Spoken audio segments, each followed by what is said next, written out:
Hey, we are live. I'm waiting for my two guests that I invited on to come up on the panel with me to get here. Um, I haven't heard anything from either one of them, so we're gonna hang out for a little bit before we start. What we're doing tonight, assuming it goes off. If they don't show up, I put the link for the live stream in the chat. So if somebody wants to come up on the chat, feel free to click on that and come up and uh, you guys can. Hey, Lucky Dame, how you doing? And Mrs. Hacks. I just sent Darren a text message telling him to come on and join if he wants to. Oh, there's Andrew. Kind of dark, but All right. Oh man, it's a little dark. You look like you're in a cave. kind of. Well, we're waiting for Spags to show up. I haven't heard from him all day long, so I'm assuming that he's gonna show up. Nope, Hey, that won't work. Mbappe, There we don't go. get in a wreck coming home. It's the last Oh thing no, you I'm not driving. I'm not driving. I'm just sitting in the car. So Okay. Hey, Joseph G. So I was just getting ready to explain to everybody what we're doing tonight. sure. So we're going to go through some of the first deck conflicted cards.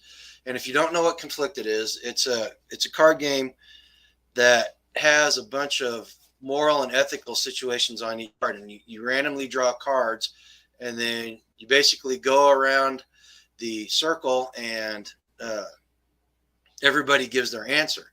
And actually, there's actually rules to the game, and I had never read them before. I played this game multiple times. I had never read the rules before. Apparently, there's a way to actually win the game.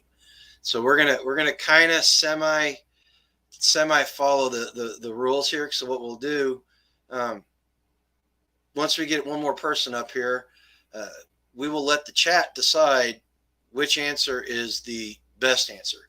There's there's no such thing as a right answer in this game. It's all very subjective, and uh, it very well. You can imagine it's ethical and situational. So naturally, it's going to vary from time to time. And if anybody in the chat wants to come up, I got room for two more people uh, to come on up. I put the link up at the top of the live stream, and you guys, if you click on it, it'll take you to the studio of StreamYard, and then make sure you turn the sound off on your YouTube channel, because what you'll get a bunch of feedback. But if anybody will come up and partake in this, feel free to join us up here. Uh, Now the deck is considerably thicker than this. There's the rest of the deck. I took out the cards that I 100% sure that the answers will get us in trouble on YouTube, because there's a uh, there's some answers. There's some cards in here that will definitely get us sideways. Now there is one card. I did leave one card, because there's one card in the deck where the answer is shoot him in the face. And I'm not gonna tell you which one of the cards it is, but if it comes up and I read it, and you don't get shoot him in the face as an answer, you lose. You automatically lose. Okay, and as far as YouTube's concerned, YouTube, listen to me. This is a game. This is a game of ethical and moral choices. We are not advocating violence. We're not advocating anything illegal or immoral. We're not advocating anything that goes against the community guidelines. This is strictly for entertainment and educational purposes. All right? So a little bit more background on the game. Couple guys out of Utah. Somebody told me they were Mormons, but I'm not really sure about that. But they came up with this game as a way to vet possible community members. It's amazing what you learn from this. And did you play this at the Midwest Preparedness Camp out, Andrew? No, I wasn't actually there. I was down at Self Reliance Festival with Tag. Oh, okay. So this is So, have you played it before? no, I have not played this before. Okay. This is going to be fun then. Oh, There's Darren. Yeah. Did you put? Is that what I think it is that you're wearing? What? Because we're in the apocalypse. Oh What, no, my those are your camera overalls. roll? I thought you went and bought a plate carrier so you could be ready for the apocalypse. I'll go put it on. Darren from Hacks for the Homesteaders here. I'll tell you what, we got 3 people in here. Nobody else has wanted to come up, so we will go ahead. There it is. Do what? I said, there it is, my fire. Oh, there you go. Yeah, I got something in the background too. Anyway, so here we go. I'm going to shuffle the deck. I was telling Andrew that there's, although shoot him in the face could be a legitimate answer to a lot of these cards, there's only one card in the deck right now that it's the right answer to.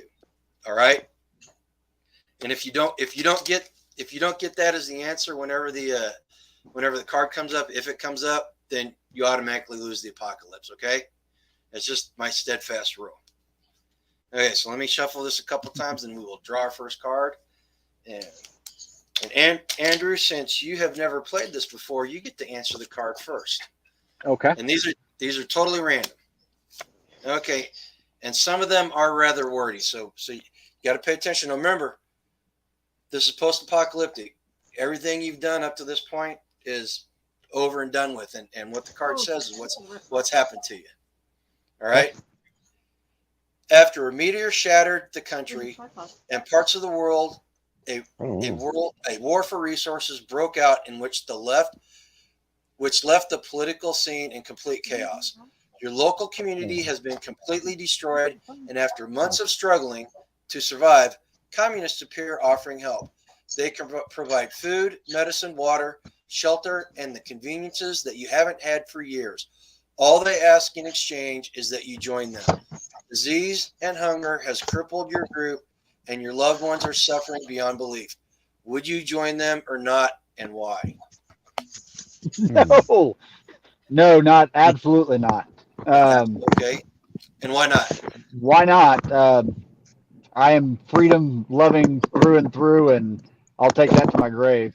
So you're willing to let your family suffer not to join the communists. I'll be the first, but yes. Okay. Darren, what about you?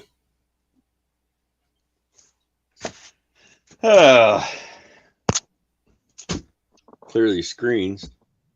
Do the question again. Make sure I get it right. So you've had years of war and deprivation because meteors hit the planet, and suddenly some communists show up at your camp and can offer you all the conveniences that you haven't had for years. Your family's been suffering from disease and starvation. Would you join them or not, and why?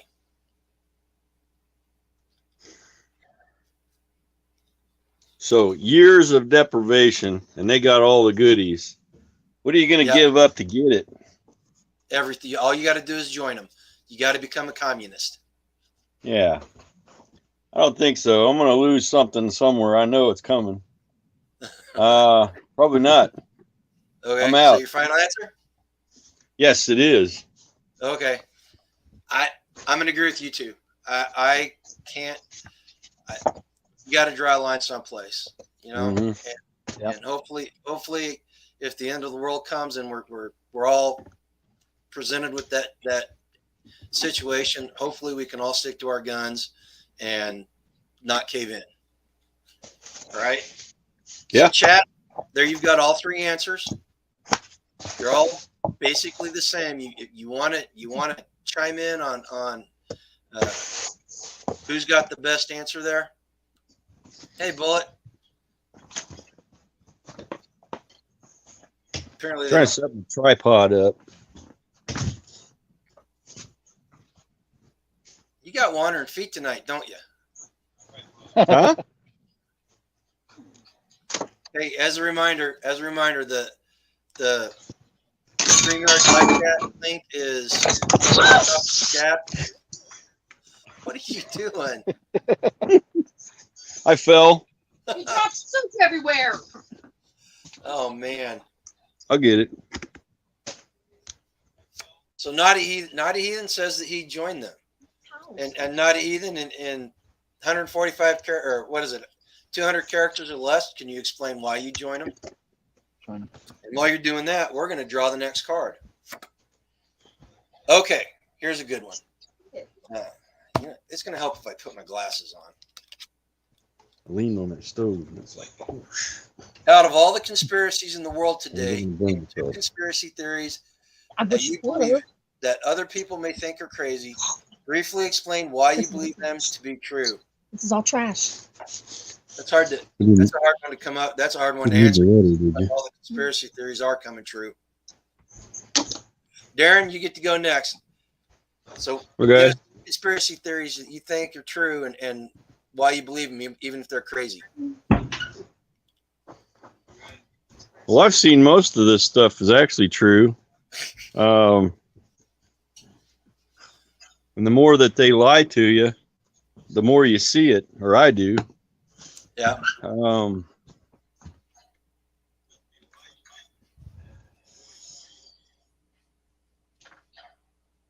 Dang, I don't know. Sure, coming up, Bullet. Coming up. The link's up at the top. When you think on it. You think on it, and I'll go next. Good. I'm gonna have to pass on this answer because I'm in the same boat as Darren. I Yeah. honestly cannot think of a conspiracy theory that I thought was true that hasn't been proven true in the last 6-8 months. Right. Honestly, I can't think of a single one, let alone two. What about you, Andrew? So the question is actually, what conspiracy do I think is true that has not been proven true? Yeah. None. the further we go down these, the more information we get, the more they're proven true. Every single one of them. Yeah. Yep. I'm seriously, as of recently, I've been left with lizard people and flat Earth. Those are the only two conspiracy theories I can think of that haven't been disproven or haven't been proven false. I don't know if you look at the leader of the SEC, he looks like a lizard or a turtle or Gary Gensler. So I don't know. Yeah, and that freak that's one of the undersecretaries of the Department of Energy that was still lucky. Yeah. That one looks like a lizard too. Yeah. So it may be a real thing too. So Lucky Dame Preparedness says the difference between fact and conspiracy is 6 weeks these days. yeah. Naughty Heathen. Oh, going back to the last question, Naughty Heathen said that he would not let his family suffer, which is why he would join them. You know, Well, I'm not sure your family would suffer if you don't join them. The family probably wouldn't suffer. Would be my assumption, but well, everybody suffers equally. That's true. Yeah. Well, except for the leaders. And then Naughty Heathen said the aliens is a you know what?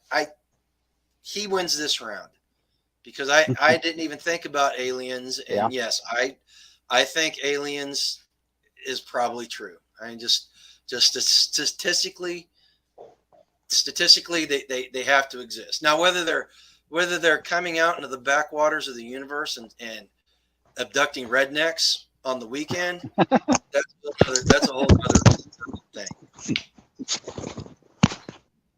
Well, Milkmaid says she wants to play. Oh, Darren, we just dropped Darren. Milkmaid said she would love to Darren dropped. driving. But hey, Milkmaid, next if this works out and we want to do this again, I'll make sure to make room for you so you can come up because I know you've got some good input on this. All right. So Andrew, can you agree with me that Naughty Heathen probably wins this round with the aliens? Oh, absolutely. Answer? Absolutely. Since we can come up with one. Yep. Okay, here's the next one. I got to put my glasses on again. Put the following resources in order of what importance to you. Food, water, shelter, weapon. If you could only pick 3 to bug out with, what would they be and why? So you got food, water, shelter, and weapons. You can only choose 3. So which is the most important? I'm gonna go with water first. Okay. Then I would probably go with food, then weapon. Okay. Hey, Native, the link for the stream, the live cast is up at the top of the chat. We got room for 2 more. So we just lost Hacks from the Homestead, or for the Homesteader. Oh, Bullet from Nowhere Homestead, he just popped in. Let me get him up. Hey guys. Okay, so we got Hey. 3. We got room for 1 more if you want to come up and join us. So you got water as your first one. Yep. What would be number 2? Food, Water, food, then weapon. then a weapon. Yep. And then shelter, and you'd leave shelter behind. Now, why would you leave Yeah. shelter behind? Shelter is something I can resource together, or you can get shelter numerous different ways. Okay. What about you? What about you, Bullet? What was the question? The question is, put the following resources in order of importance: food, water, shelter, weapons. And if you could only pick 3, which ones would you pick to bug out with? And why?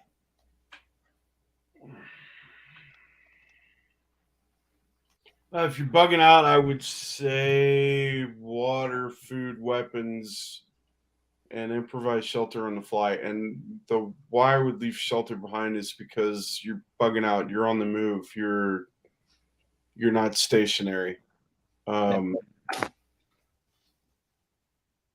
Yeah, that's what I would go with. My lighting is horrible.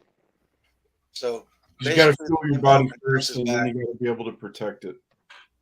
Let's get it. Okay. There we go. There's Hack. Are you done wandering around? Yeah.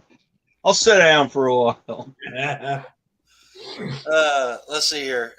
So the question was, rank in order of importance: water, food, shelter, and weapons.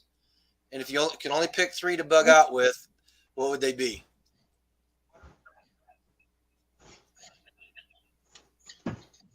I always got to have a good knife with me because I can do all kinds of stuff with a knife. Okay.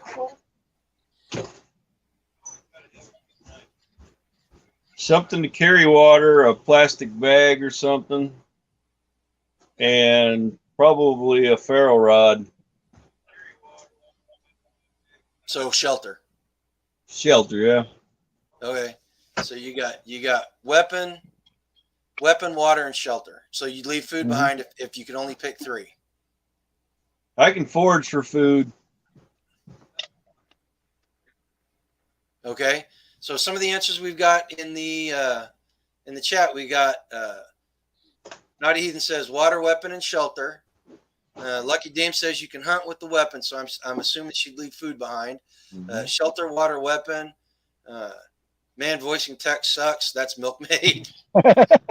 She's using voice text. Native Voice says water, weapons, and food. I'm gonna go with water, weapons, and food too, because I can always improvise a shelter, and I'd really not like to have to steal food from somebody on the way to wherever I'm going, so I'm gonna go with water, weapons, and food. All right. I think there's a stealth aspect to this too. If you're on the move, and if hunting takes time, hunting is hard, and if you're in a situation where you're bugging out, realistically, a lot of other people are too, I think. And You need a cord? if you're not carrying your food with you, from my perspective, I think that you're doing yourself a disservice. And they say, what is it, 3 weeks without food, but go 3 days without food and see how your body reacts to it. Yeah. Because there's more minerals and things that your body needs, both food and water. I know. The second that the Charlie horses and cramps start kicking in. Well, and here's you something else. mobilize yourself real quick too. Here's something else to consider with this question. It's very situational because Very if you were much. to bug out without shelter tonight where we live, you would probably be dead by morning. That's true. And not having food and water would not mean Yeah. a bit of anything. You're right. You're right. And I've got a personal story on that if we've got time for it. Like I went hunting this year and ended up in a situation where I went hypothermic in the woods and had to burn my hide just to start a small fire in order to re-warm enough to get my feet underneath me again to get out. Was that first Saturday? Yeah. It was cold. I almost got frostbite cutting wood that morning. Yeah. I had the wind in my face. I was sitting in a shadow pocket in a cedar line. And after marching in a mile or so, my feet were soaked. And this was midday after I had already been hunting. And I forgot to eat something between switching spots at different locations. So I'd already been in one place for the morning and went out for the afternoon. And it was brutal. I almost had to call for help. Yeah. So I can see your point on shelter. Yeah. Well, and Joseph G said clothing, and Lucky Dame pointed out the clothing was one of the choices. In the scheme of disaster preparedness, proper clothing does fall underneath the shelter, the shelter aspect of it. Because again, if you're going out into a snowstorm, you don't have the right clothing on, it's one of those things. So in a roundabout way, I think it could be a good answer for this. I think clothing, because you're not going to go out in your shorts and t-shirt on a night like this. All right.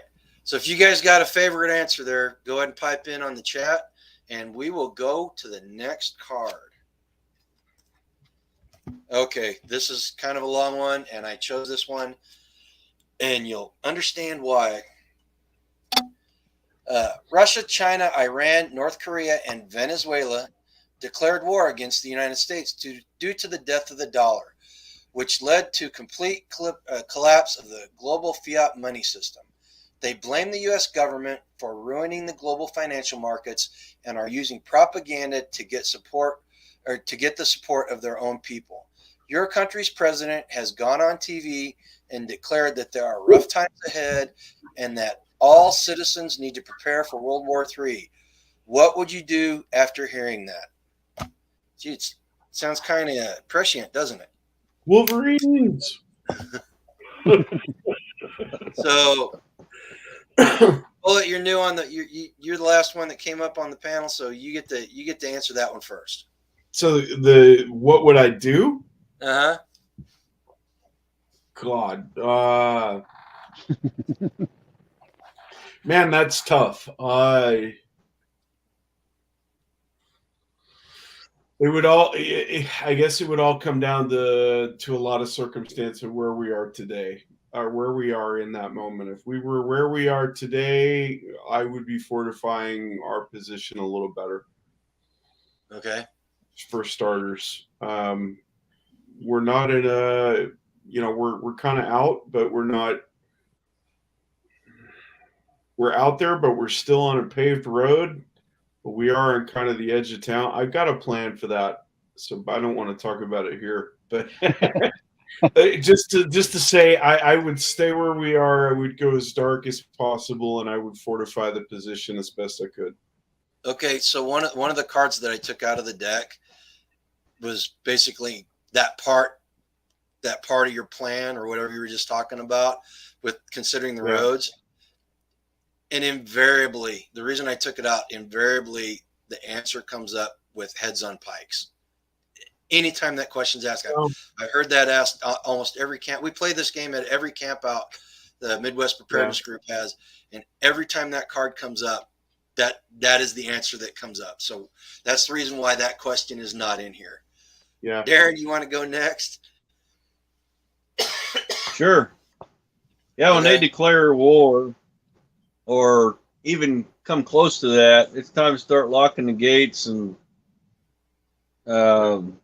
sealing our position up. I don't think I'll be too bad where I'm at, but there's always just a little bit more that you can do.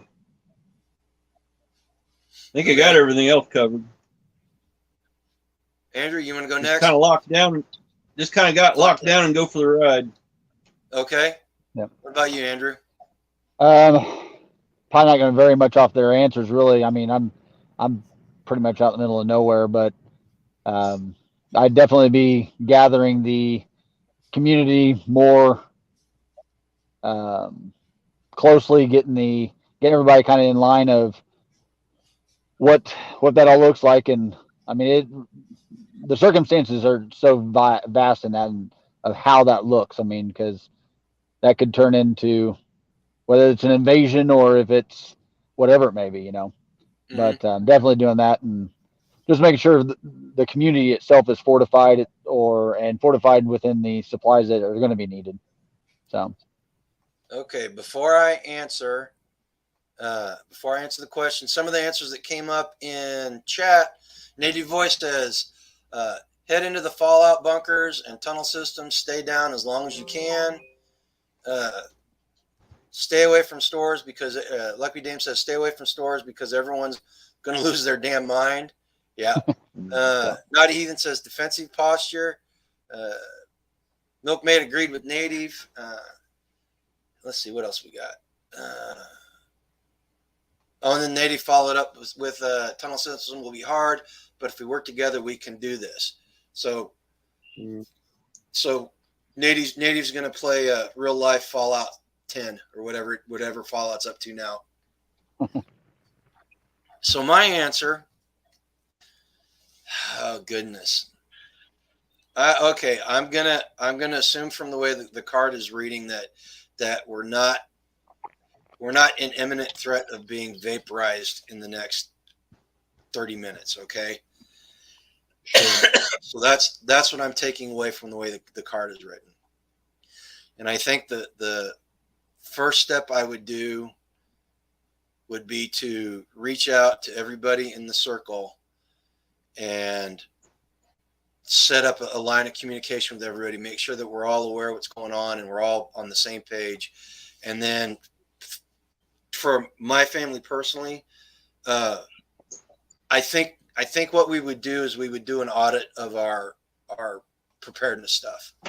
I think we would do everything we could to identify any holes that we have and figure out a way to plug as many of them as we could before we can't.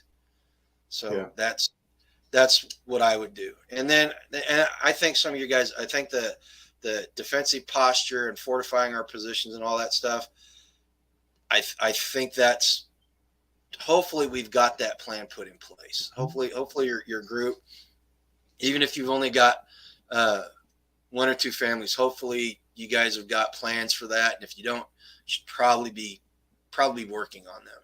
I mean, wouldn't you guys agree? Yeah. Yeah, I definitely would. If I could expand on my answer a little bit, part of fortifying, which I didn't really go into any detail, but part of fortifying is, just circling back with the community, both the extended mag as well as the immediate community that you're involved in, your immediate circle, and just saying, okay, here's what we've learned. I want to make sure you're on the same page with the information that you have. Here's how we can find a way, or how we can stay in contact and communications with each other. If something goes sideways and kicks off faster than we think, here's a rendezvous point. Working out those comms and logistics stuff, how to stay in touch for maximum, flow of information stuff, and then, like you said, take an audit, take an inventory of where you are, plug holes as fast as you can. But again, it's contextual and situational. Are they? Is somebody, if a nuclear warhead goes off or something close to us from a missile silo, or somebody pops a base near us, what is it really going to matter that quick?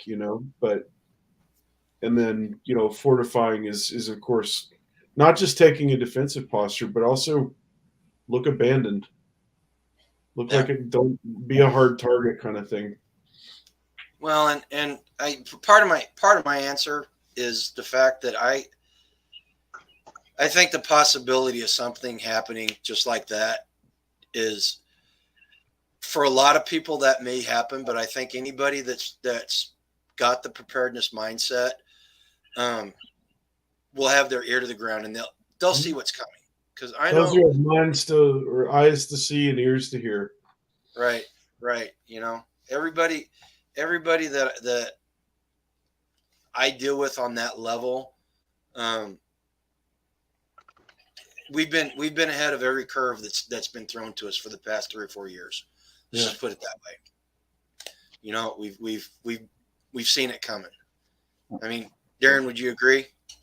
Yeah. I mean, nothing has caught us by surprise. But okay. In fact, I'm going to share this with you. We had a meeting. I don't remember if you were there or not, Darren, but we had a meeting in February of 2019 before they even started. When was it? They weren't there. Oh, they were there. It was before they even mentioned the word COVID. And we had a meeting about it, and we're talking about what we were going to do as a group about it, how we were going to support each other, and so that's, you're going to hear us harp on this constantly about building community. That's what that right now, that's probably the most important thing you can do is try to build some sort of community, even if it's a loose community over 20, 30 miles. You're not in the same compound and all that, but just getting like that will help a lot. All right. Yeah. So you guys ready for the next one? Yeah. Okay, here we go. Oh my God. I keep pulling up all these wordy cards, man. I'm going to do some movement while you're talking. I've got to go get a cord, so I'm going to stay on though. So. Okay.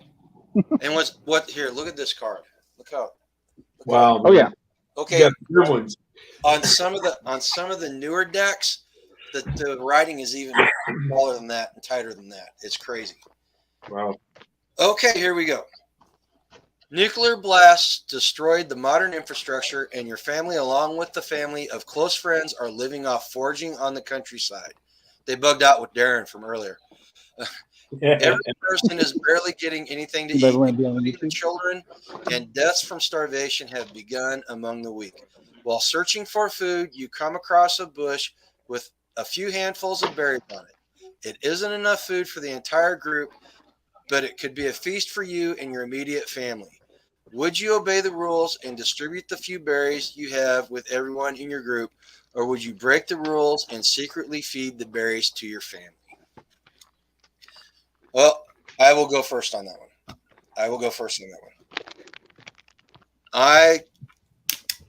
I would like to think that if that situation comes up, that I would follow the rules and share with the group like we had planned. I would like to think that.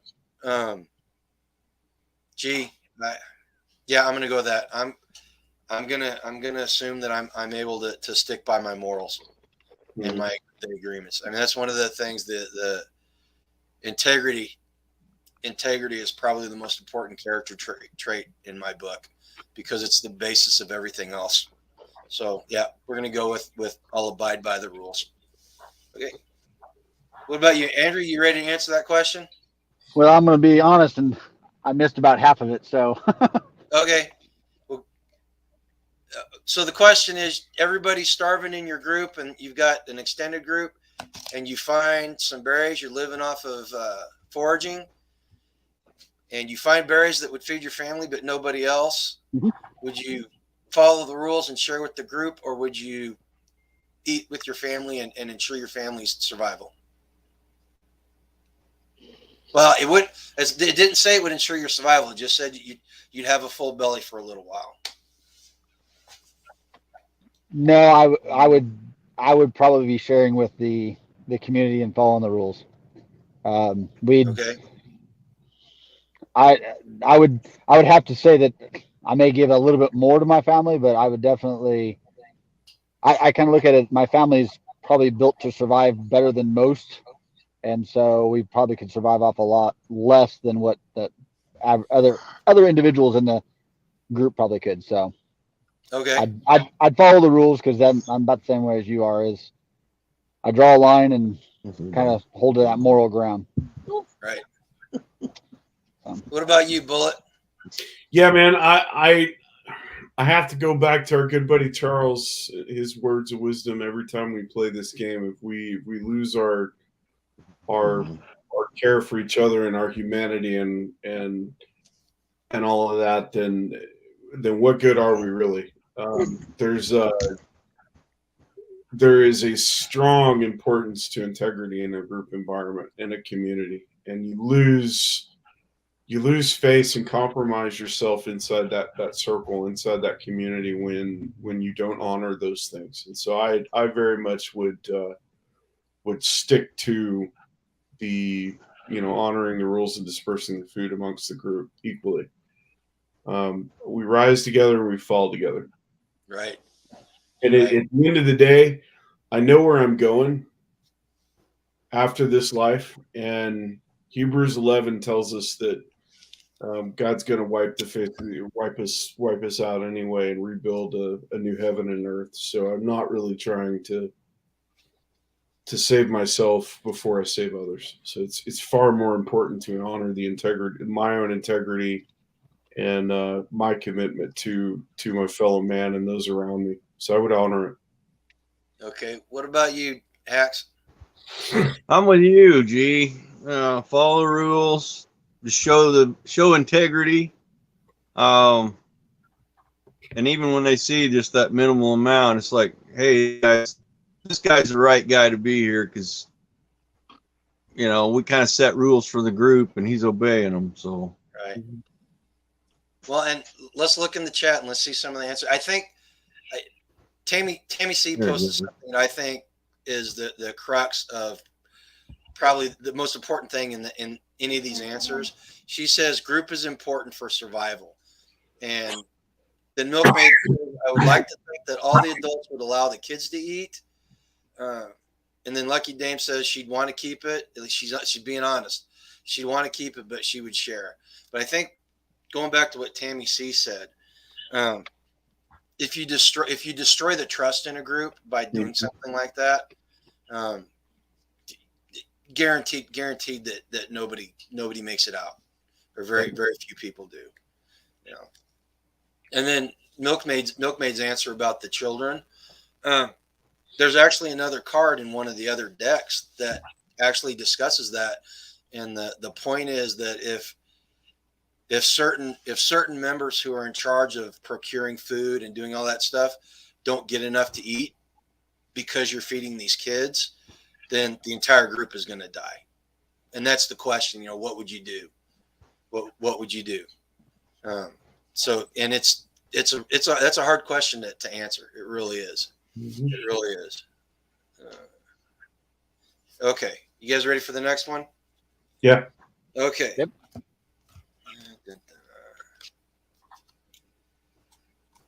You were told by your scouts that a gang in a large caravan is headed your way, and your community leaders identify a choke point where you could easily kill them all. It is well known that the gang travels with women and children, and to ambush them would mean the death of innocents for sure. Your camp would be overwhelmed if you let them through due to their large numbers. Would you sacrifice their innocent in order to save yours? Andrew, you get to go first.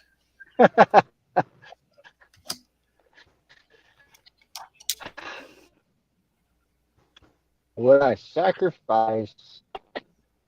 No, I don't think I could. Again, it kind of goes back to. I think it really depends. There's the right there. Yeah. You cut out for a second. You're frozen, but I would. Okay. I would Let's let not. Andrew video Go catch ahead. up? Are you there now? Okay. Bullet, why don't you go ahead and Yeah. answer the question? We'll wait for him to come back. I get to go next. Man. You know, I have a hard time answering this one. I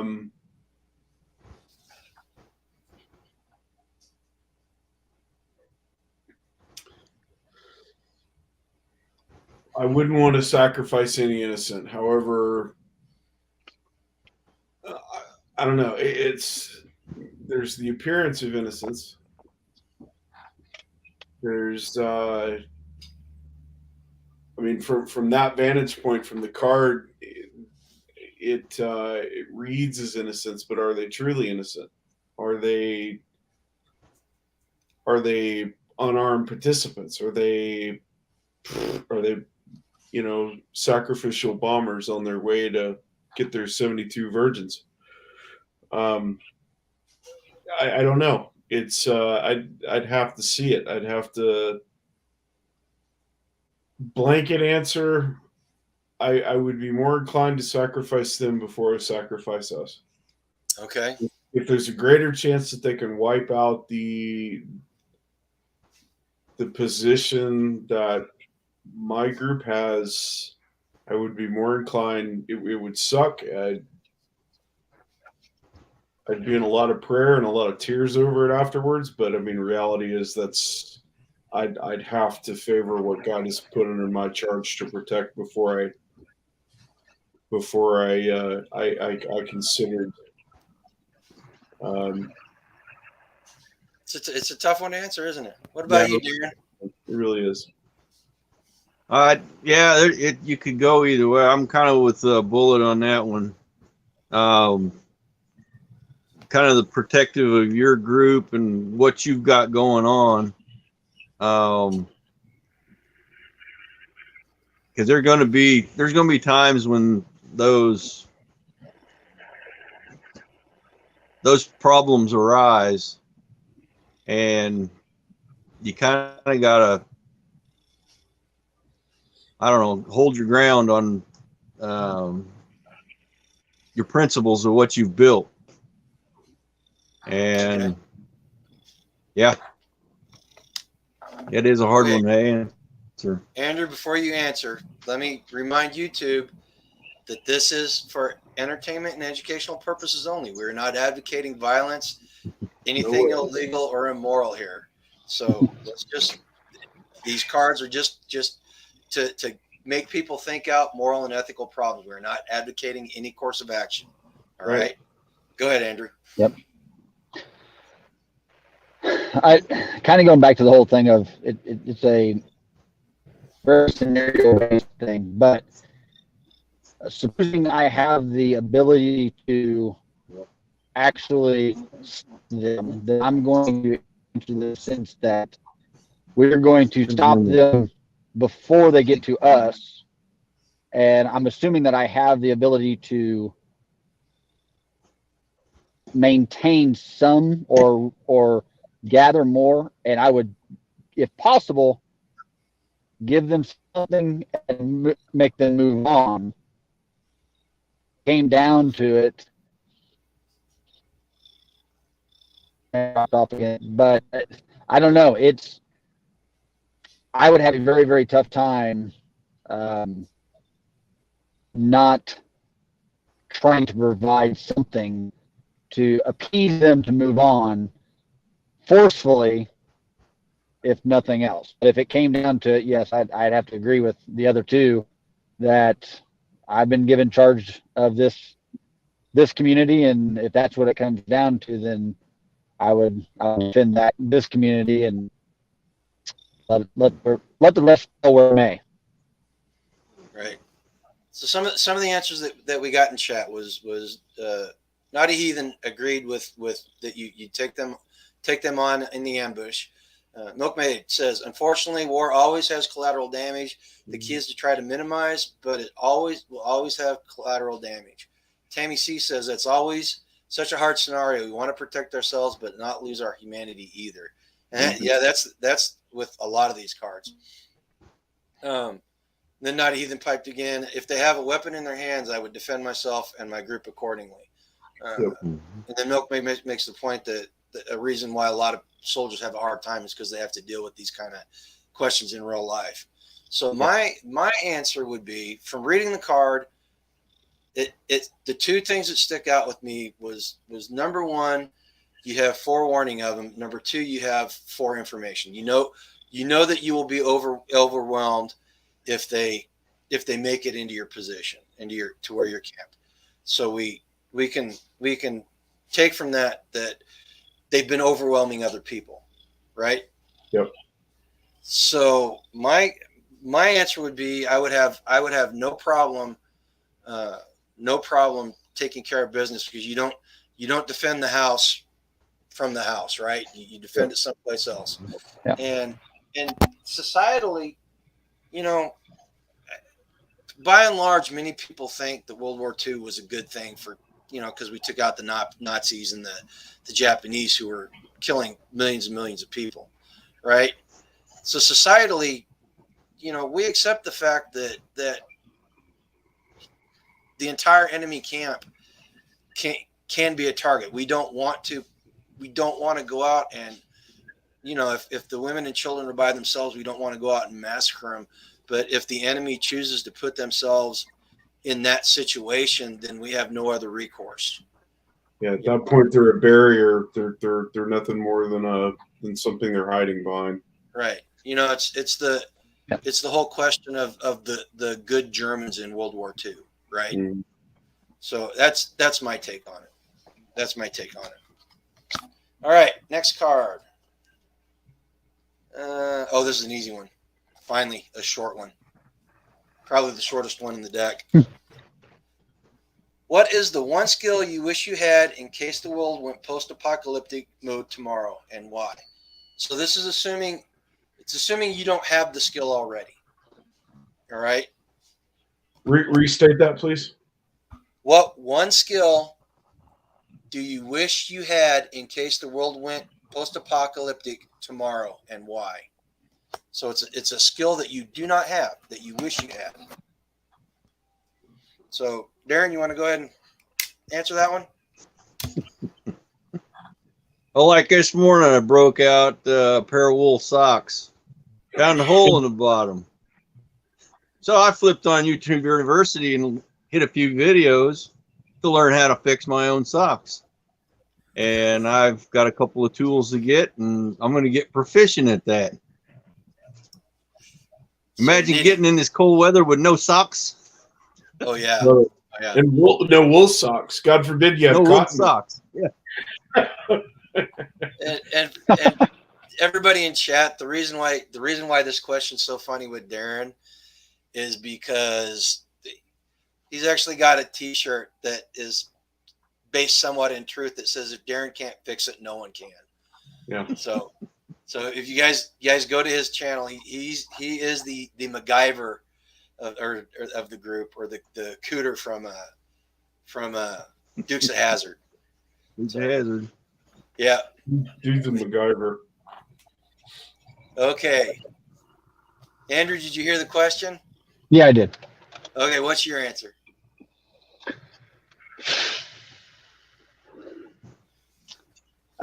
Blacksmithing. Oh, nice Mhm. one. Nice one. That'd be a very. I would call myself very primitive, and that would be a skill that I definitely would take. So. Excellent. Now I don't know if I actually, we built a kiln, and we melted metal, and were able to pour and make ingots out of it. But I've never like done a knife or anything like that. So I'm gonna say that I've already got some rudimentary knowledge of that. What do I? Geez, that's a hard one. Cooking, no.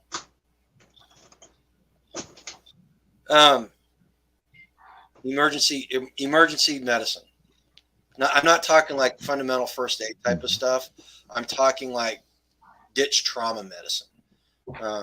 We did one class at a camp out several years ago where Trauma Bob, who was a trauma doctor, gave us a suturing class, and that's literally the basis of my knowledge. So ditch trauma medicine. That would be mine. And before Bullet answers, Milkmaid said strategic planning for defense, which I think is a decent answer. Mm-hmm. What about you, Bullet? What's the one skill you wish you had, and why? Well, I mean, I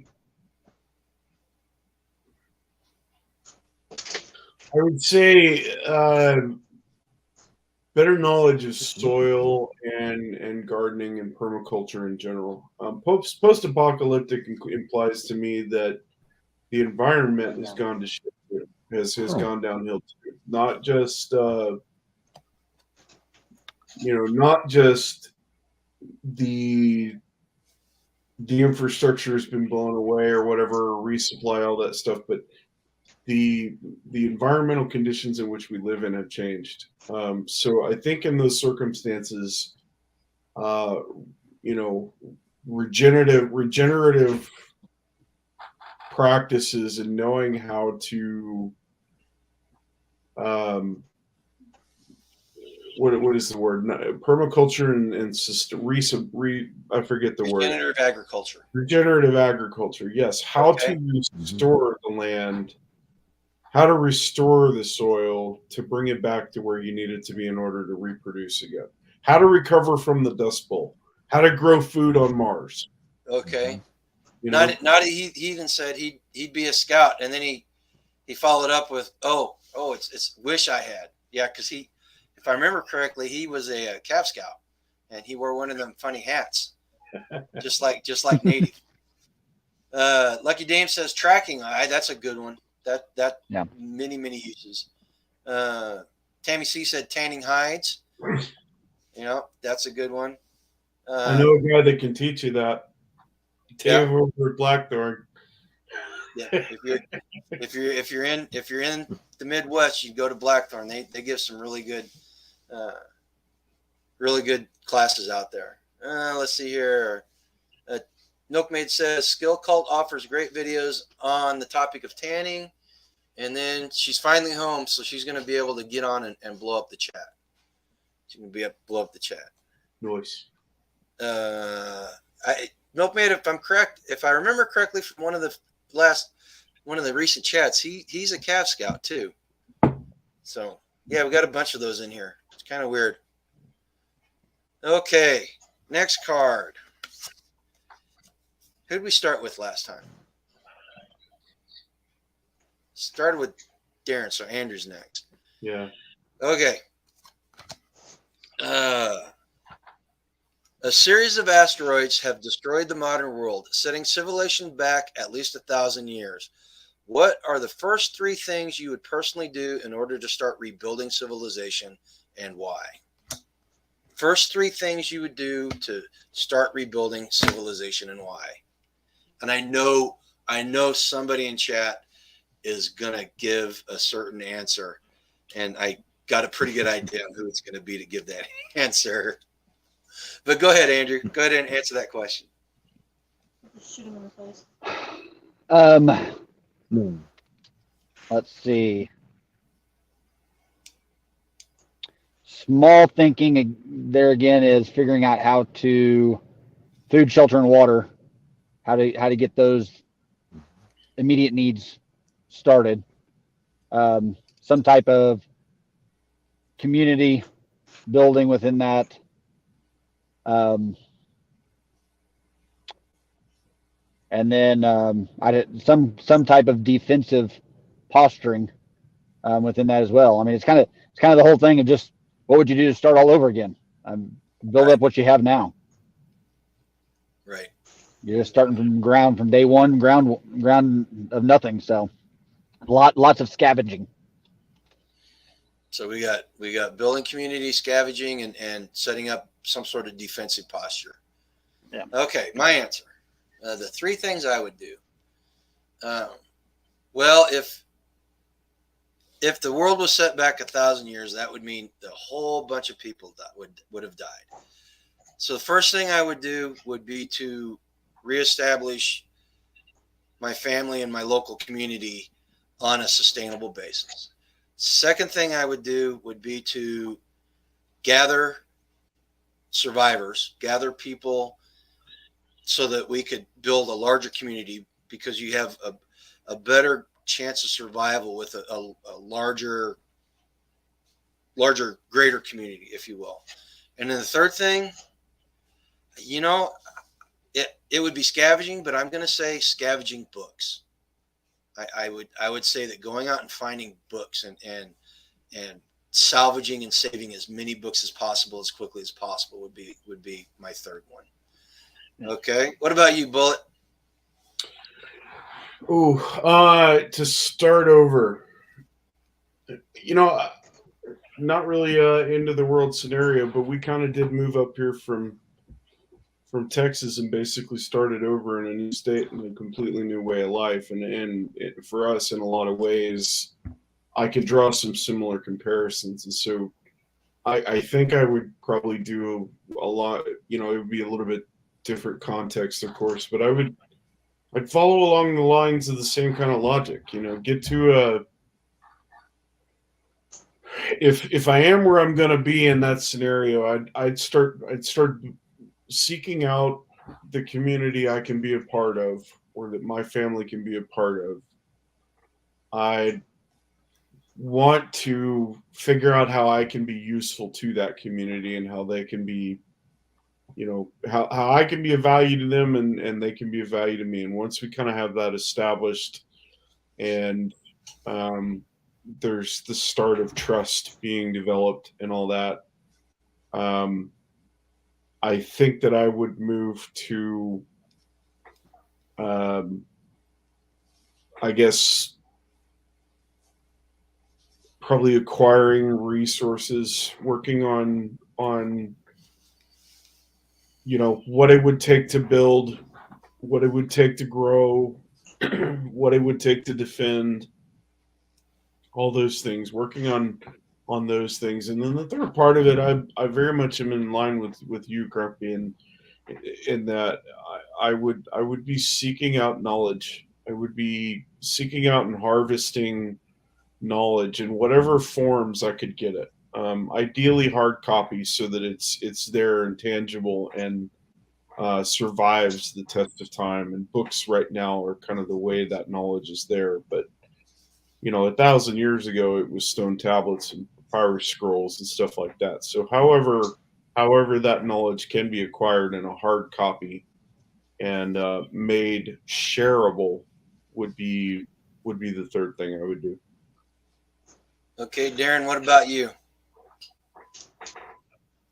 Well, through all the asteroids and everything, hopefully you found some kind of good shelter, or better than most.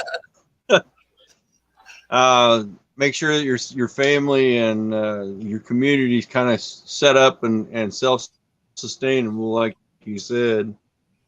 That might allow for some people to go out, not only recruit people, but gather knowledge that they find to bring back to the group.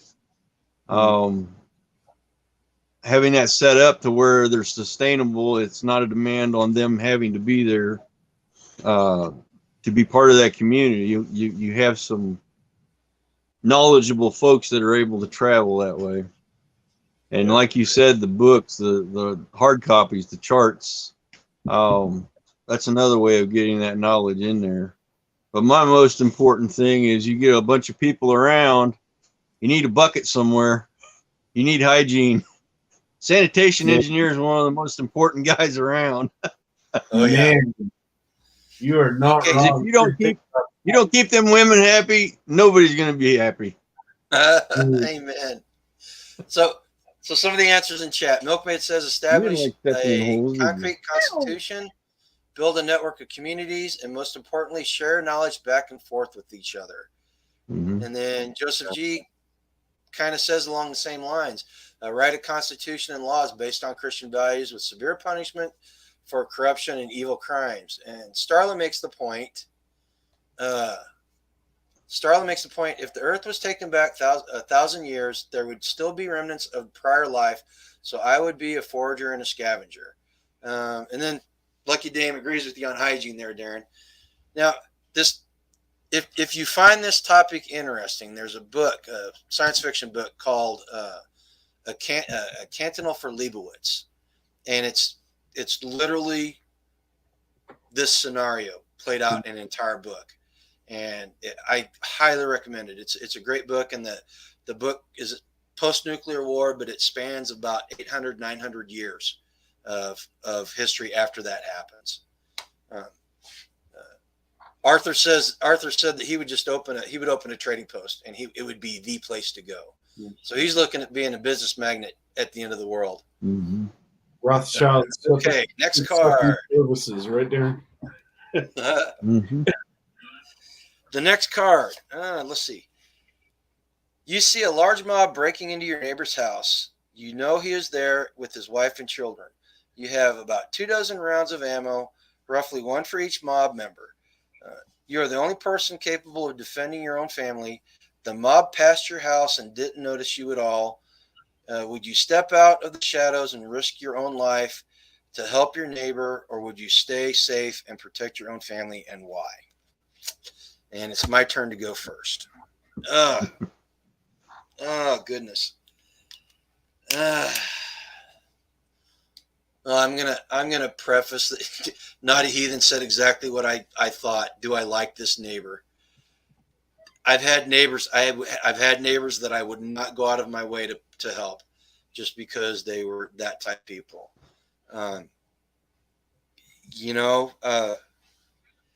Again, kind of situational. Kind of situational to it. You know, how far into the apocalypse is it? How far? How well do I like that person? Seriously. If the guy across the road's a pedophile, yeah, I'm not helping him, So I'm going to say no. I'm going to say no. I have to, it's a case of putting the oxygen mask on first so you can take care of everybody else. So I'm going to ensure in that case that my family is not in danger, and once I decide that's the case, then I will venture out and I will help other people. Okay, I know that's probably not a good answer, but there it is. What about you, Bullet? No, I so again, very situational, very contextual. I think the first thing I would do is assess where we are as a family or within the same house. I would want to look at, what is Tag just lost the apocalypse because he just posted shoot him in the face. Yeah, I was waiting. That is not the card that is the answer to, so you lose the apocalypse tonight. Yeah. Go on, Bullet. I'm sorry to interrupt. Apocalypse. Okay, so I would assess where we are within our own house, within our own fortification. If they passed us by, there is an opportunity for surprise, for an opportunity to intervene unexpected, assuming that I could slip out in a way that would not be traced back to where I came from. Mm-hmm.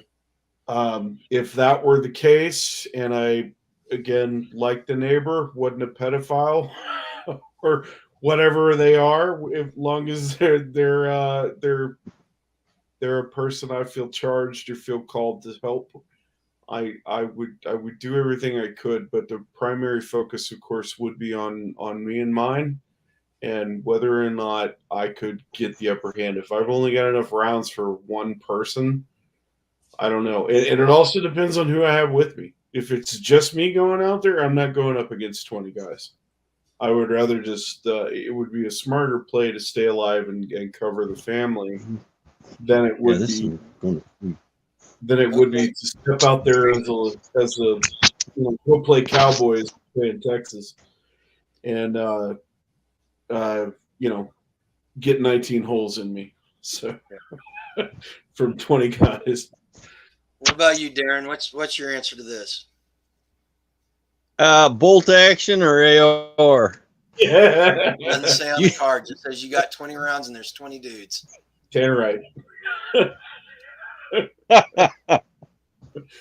Well, I'm just saying, do I need to be stealthful and in bolt action and mark my paces, or just go out and hit them all with That's with not one of half the, a that's mag or not one of the 3/4 of a parameters, mag? man. You can't ask that question. It's not one of the parameters. Well, the biggest thing is the neighbor, right? That's what it is on the card anyway. Right. Well, we got to take care of every neighbor. He might have your back, down the road. The neighbor I got, they need to probably learn some more things first, but Shoot him in the face. Patty just lost. Mrs. Max just lost the apocalypse. Her and Tag are along the side of the road, Mad Max style. Yep. You knew Yeah, my neighbor, you'd agree. I'm gonna help them. I will go out of my way to do that. But if it bites me in the butt, I might lose the apocalypse too. Yeah. What about you, Andrew? Well, I think that again, it's a highly situational question. I think the 2 points that come to my mind is first, this neighbor. If I'm taking on 20 guys, I better have more guys with me. And why is that neighbor not with me? So that brings into question. Second is, what is this neighbor? Is he a key part of our community, or is he a key? Even if he's not with us, is he a key contributor to the thing? Is he a doctor? Because if he's a doctor, I'm probably going to put out more effort on this, as opposed to just a foot soldier. Assets and liabilities, everything's an economic decision, as Peg says. That's That is right. right. I'll be honest with you. Considering this question in a realistic way, I've got one neighbor. Actually, I got 2 or 3 neighbors that they're not part of our circle, but they're part of the greater community that I would go out on a limb for. Because I know that I would not be doing it alone, and I know that I got a pretty good feeling that they would do it for me too. Mm-hmm. And it's just one of those cases where we've it's a matter of mutual survival at that point. So, and I've never talked to. They've never made it a point to try to talk to us. They haven't waved whenever they've gone by. So it's, again, like Andrew said, it's very situational. Tammy made a point that none of us thought of. There's also the chance the neighbor tells them about you and your family, and they come back your way anyway. So you may have to deal with the issue whether you want to or not. So Lucky Dame says, me and other neighbors, a group, yes. Me alone, no. So yeah, I think that's probably the most prudent thing to do. Okay, the next card. Okay, this is a long one. You have been approached by a post-apocalyptic community which is very well known and respected, and they invited you to join them. Food, water, and comfort awaits you and your family. However, there is only room for you and your family only. Your buddies and their families depend on you and your skills, but the life you all live now is full of very hard struggle. Would you join the community for the sake of your family and leave your buddies, or would you stay with your friends and continue to make your family suffer, and why? You can't get into chat. Wow. They locked you guys down. Oh, it's age restricted. Yeah, right. There's people in there. People are coming in the chat. I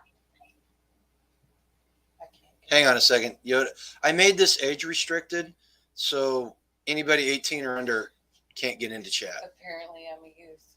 Oh, apparently my wife is 18. She does behave like a child sometimes.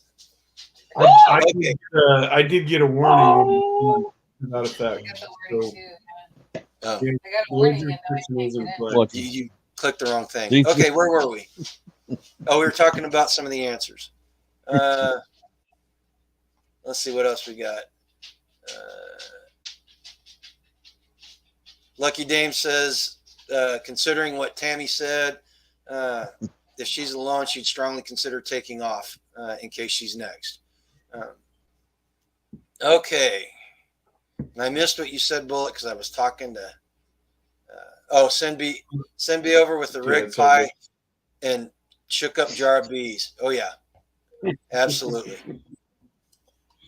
Okay, the next one. You guys ready for the next card? Yeah. Okay, hold on. Before we go on, we've been at this for an hour and 10 minutes. I had wanted to do this for an hour and a half. If we reach the hour and a half point, if you guys want to continue, we can continue for another. Till 10 p.m. Central Time. Some of us got to go to work tomorrow and aren't quite as spry as we used to be. So we need our beauty sleep. Mm-hmm. Okay. So if you guys, if it comes up to 9 p.m., you guys say if you want to get out or not, and we'll go on. All right. We'll go from there. And All right. just so you know, I would go as late as I could, but when I drop off here, I was ill prepared. I'm on my phone and I've got 3% on my battery. So when I drop out, I'll be done for the night. So Okay. Well, if we continue going, we can always invite somebody from the chat up. absolutely. All right. Here we go. The government collapsed and everyone has been on their own for months. Out of nowhere, 6 men wearing UN uniforms appear at your door, saying that they are with the government and they need your ammo and supplies along with everyone else's in order to help them oh my God, I can't believe I establish order. You and your family must comply, be counted or be counted as an anti-government radical. Would you enlist and donate all you have to the new government and be counted as a patriot, or would you be labeled as a terrorist and fight them off if you could? Okay, chat, be careful what you answer. I will delete certain answers, and you guys on the panel, be careful how you word this because we could get sideways with YouTube over this answer. Again, YouTube, this is for entertainment purposes only. We are doing this to provoke thoughts on moral and ethical issues. Joseph G already piped in with Amerigeddon. I don't know if you guys have seen that movie, but yeah. Bullet, you get to go first. How appropriate. I'm not going to answer this one. Let's just say I lost the apocalypse. Okay. What about you, Hacks? Get a rope. Yeah. What about you, Andrew? Oh, go on, Darren. You're going to say something? No. Okay. What about you, Andrew? I'm in the same boat. There's no way. There's no way.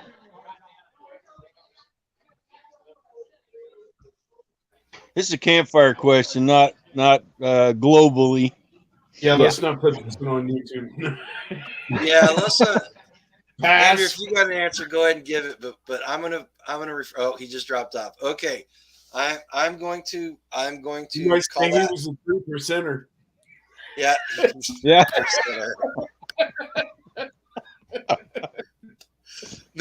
Milkmaid just made the point that we all lose the apocalypse on that question. Yeah. I can't believe I left that card in there.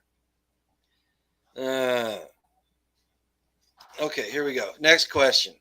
Let's read this question. Let's see how this goes. After hunting for game in the wilderness, 2 of your friends were bitten by the same kind of poisonous snake. You are the only one unharmed with 1 vial of anti-venom antidote.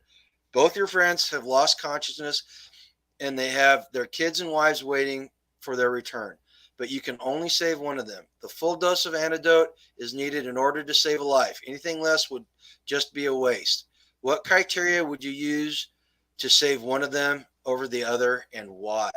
Darren, you get to go on that one. Yay. Man.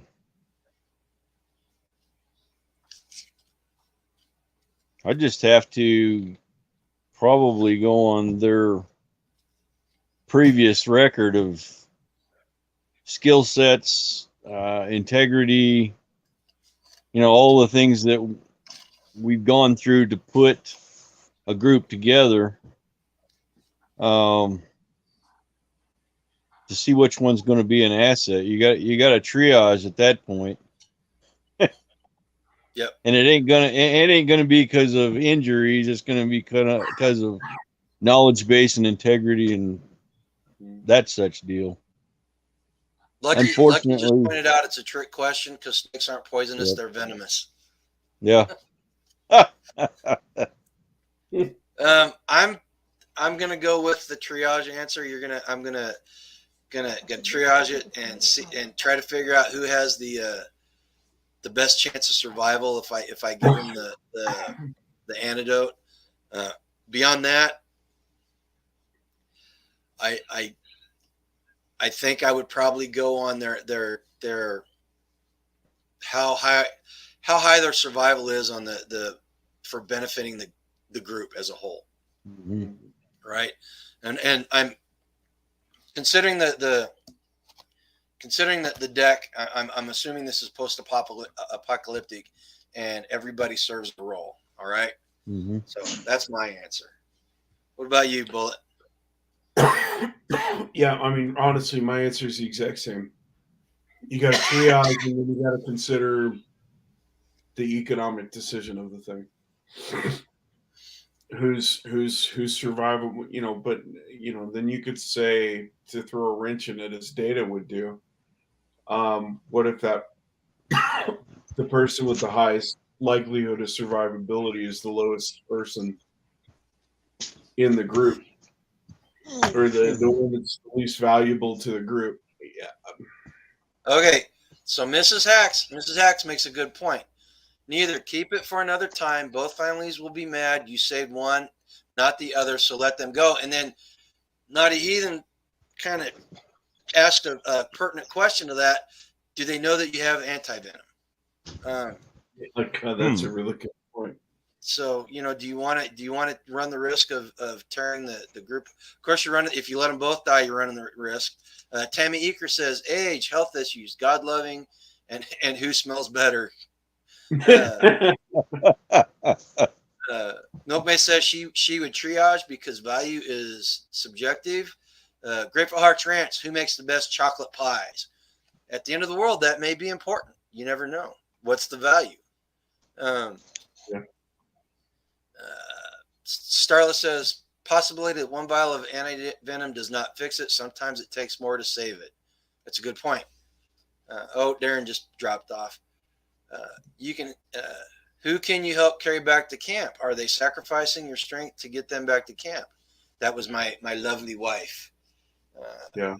Then Starla says, and furthermore, the venomous snakes around here, if a snake bit victim is unconscious, then they are too far gone to save. And that's maybe a good thing to keep in consideration. Okay. Darren, we just lost Darren. Okay, if you guys want to keep going, I can post the link up in the chat. Let's get somebody else in here. And Milkmaid, I can't figure out how to. Okay, so we'll leave a space open for Darren. He had to go to the little prepper room, which can be a trek for them. Yeah. Okay. So let's go and get another question. I hope the shoot him in the face question comes up, because I love the question. There's only one answer to it though. Yeah. Well, you kind of already asked it. No. You lost the apocalypse. No. This question is a definite curveball. Okay. The government called all able men and their weapons to volunteer and leave their families and help defend the country against a foreign enemy invasion. You aren't a big fan of your current government, but this is your country. There are no guarantees that you can return alive. Your country's military forces are fighting all over the world, or all over the country and the world, and they just don't have enough men. Would you be a patriot and go, or would you stay and protect your family? Mr. Bullet, would you go or would you stay? Well, again, YouTube, this is for entertainment purposes only. So No, I mean, I think first inclination would be to stay and cover my family first. If it's especially if it's a current context with the current government and everything in play right now, I'm challenged with the state of the world and even wanting to participate in kind of the way things are going on a macro level. And without the ability to influence any of that, I don't see the value in laying down my life or resources. And the other thing to consider too is that in that circumstance, you're not just sacrificing yourself; you're sacrificing those in the community that you're with, in your family. You're putting them at risk. And so, if you don't believe in a cause or a government that is that has authority over, supposed authority over wherever you reside, I think that you have a moral obligation to those that are under your charge first. Right. Okay. What about you, Darren? I'd have to stay. You spent too much time there. You built a camaraderie. I've got my back, or you got my back. I've got yours, type of deal. And it might be a setup going to this other place. Yeah, Yep. it's all nice and bells and whistles on the outside. What happens when you get there? Right.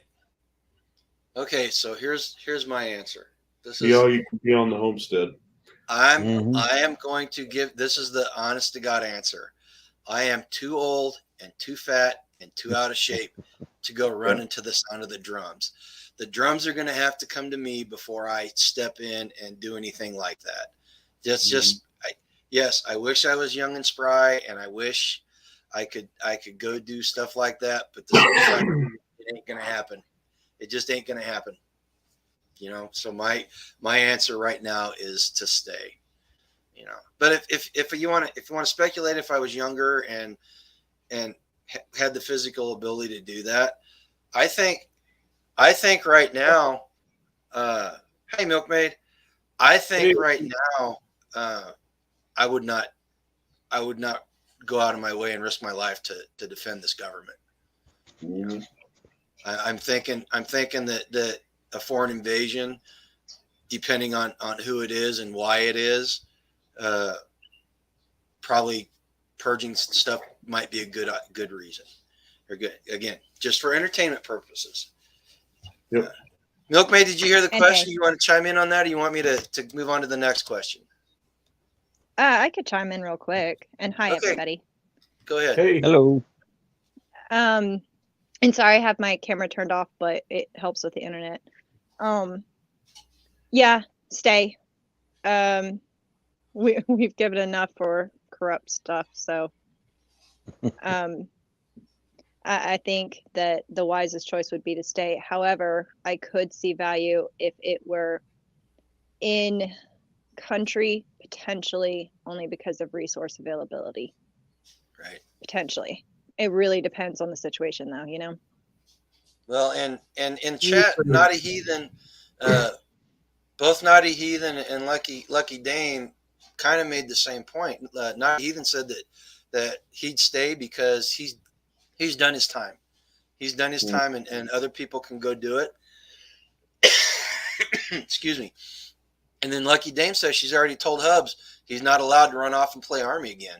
He has to stay there. So there is that component to it all, right? mm-hmm.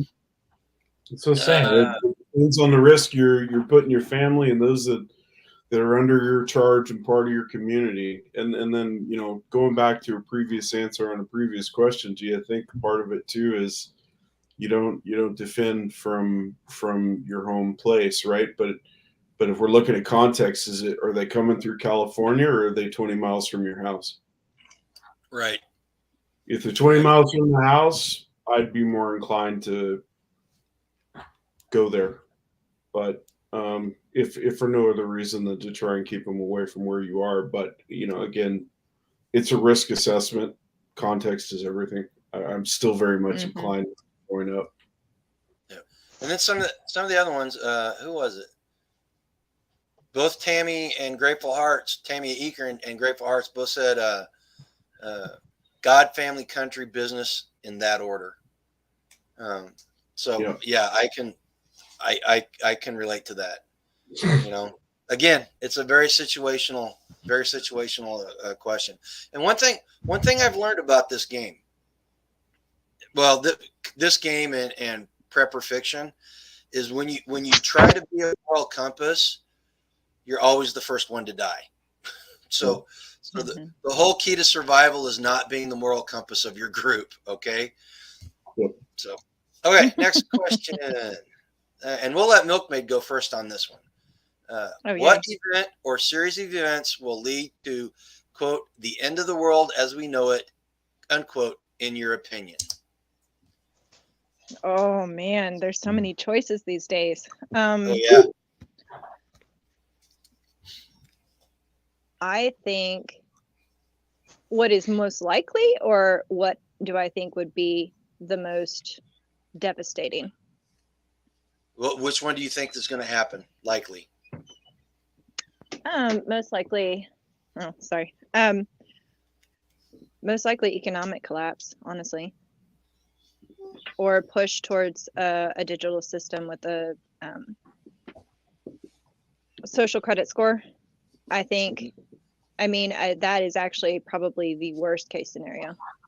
We're okay. So, social collapse or financial collapse. I am going to go with. I agree. I agree with Milkmaid. I think the loss of the petrodollar as the reserve currency.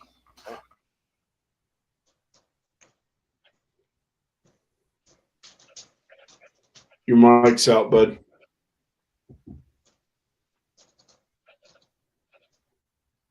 Can't hear you.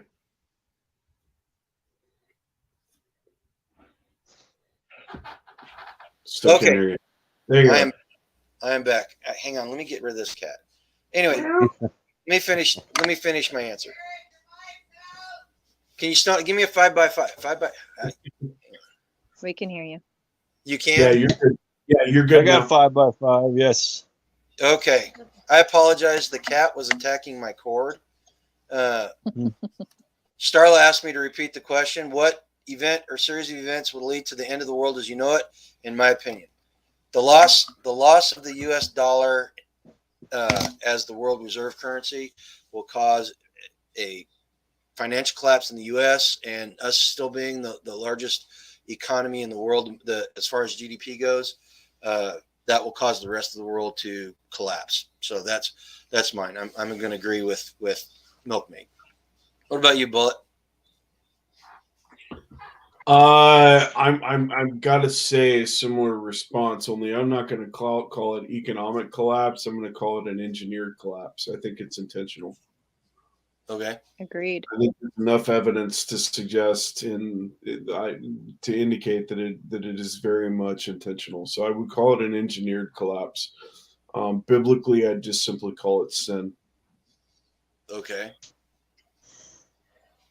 Gma Merkel chimed in. She'd been dancing with the chainsaw in the woods all day, and her little fingers are tingly. Numb. What about you, Darren? It's hard to say what's going to pop off first. Everything's been positioned to happen basically all at once. Yep. Right. Fire. We don't know if war happens, if that crushes the dollar, if the dollar falls, that creates the war. You've got the pandemics thrown in there, which affects all of the supply chain stuff, which affects the economy. It's just all interlaced. It's hard to say. I'm thinking it's going to be some kind of financial drop that kicks everything off, but just one little strike is going to do everything and create it all. The chat agrees with Bullet. A lot of people in the chat agree with Bullet about everything being intentional. Now, Bullet, when you say intentional, does that does that encompass more than just financial stuff? Is there more in that intentional part? Yeah, absolutely. I think the pandemic was an exercise in compliance, and I think the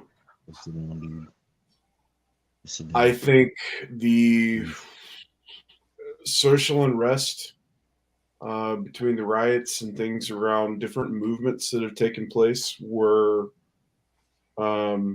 engineered experiments.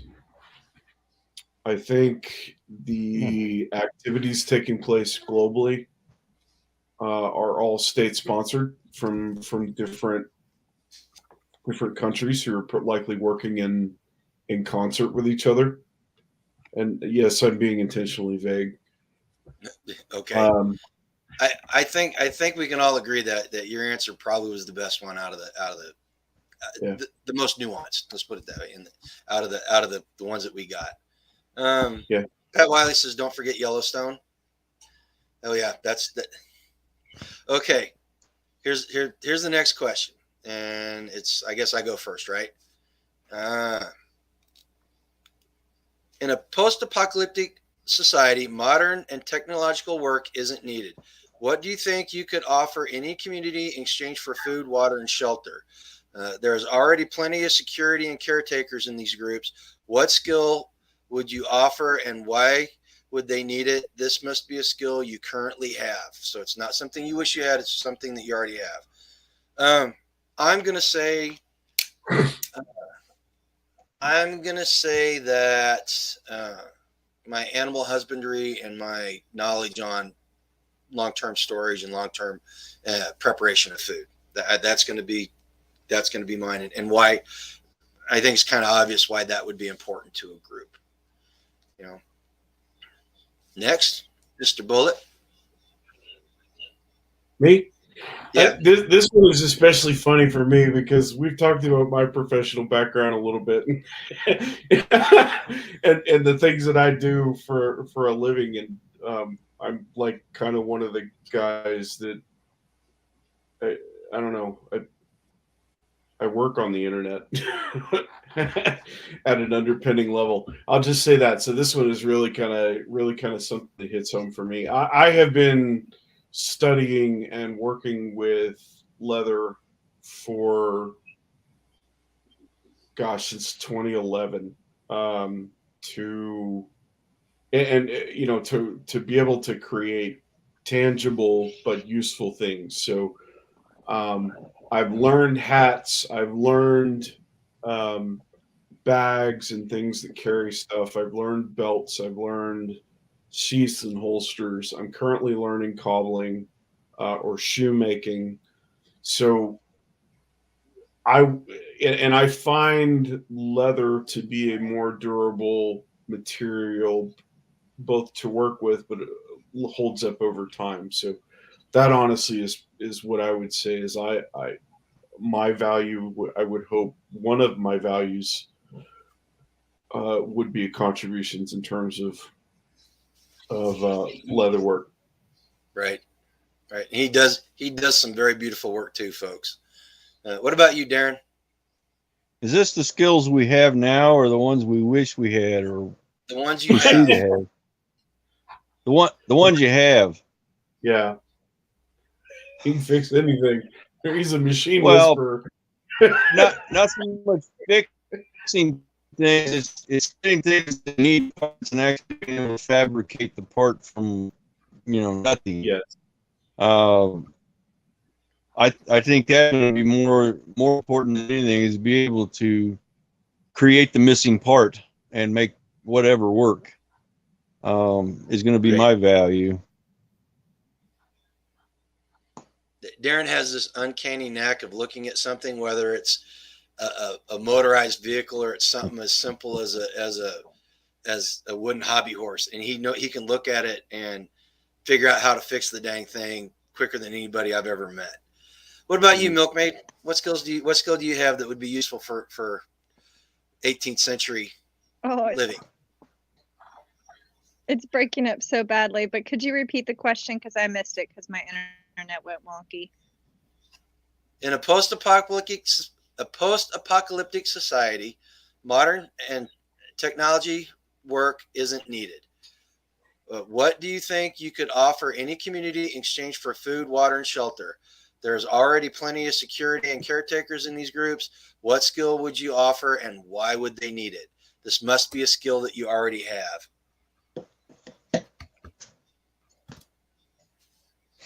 Oh man, it broke up most of that. Am I a robot? No, No, you're not you're- robot on our end. Yeah, you're coming through good on our end. Okay, so what skill do I have now that I could contribute in a Yep. post-apocalyptic? Yeah. Yeah. From what I have right now is livestock management and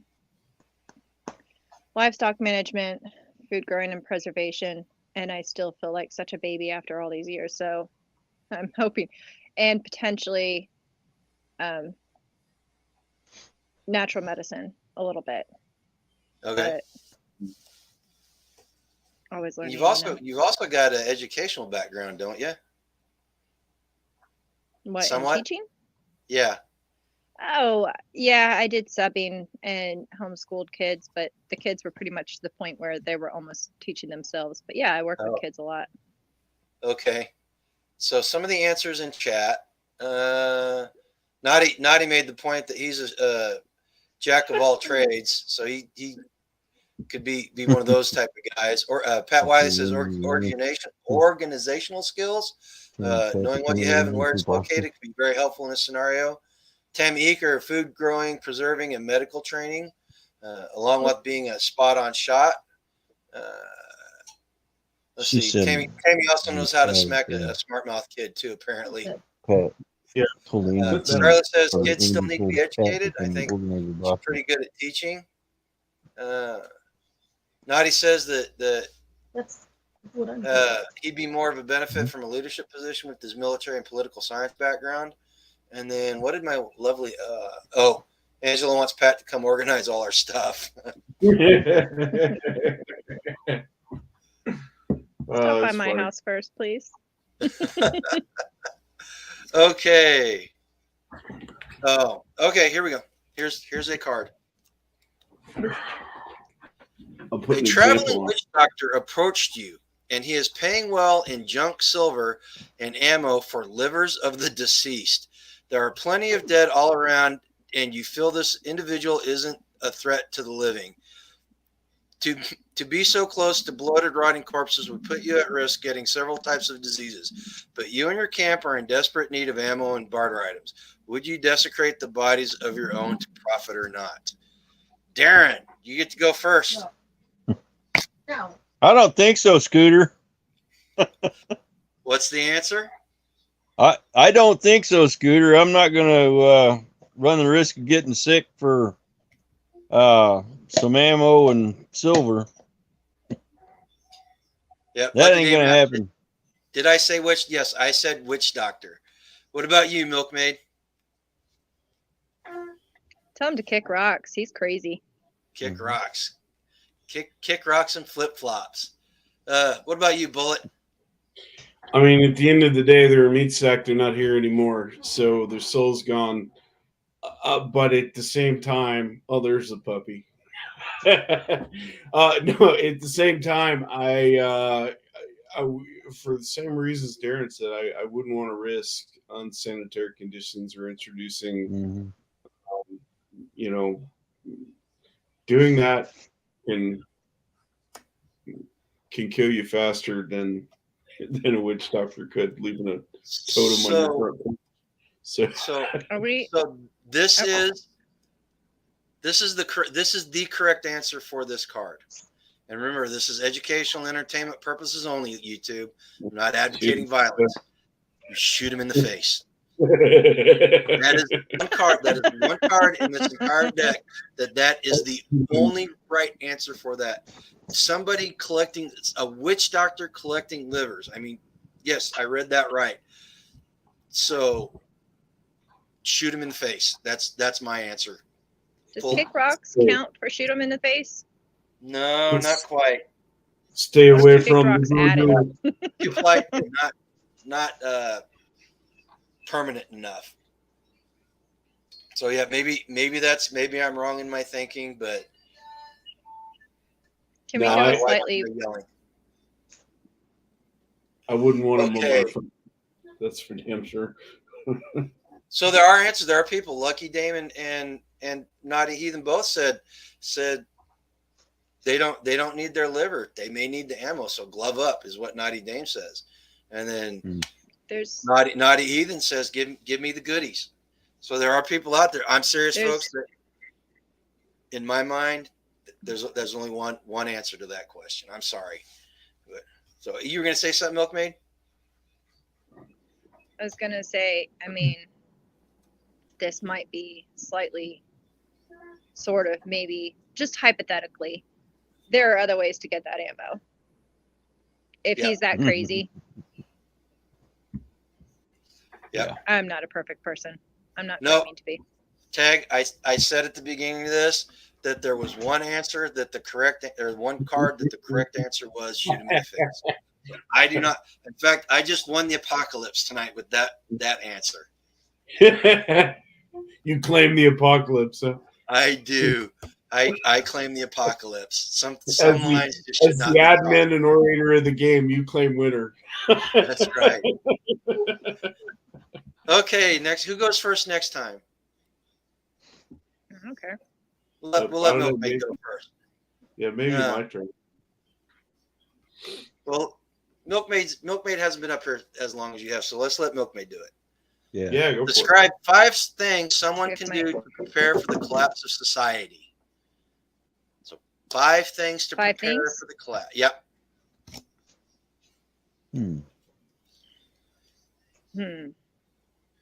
In order of importance or just period?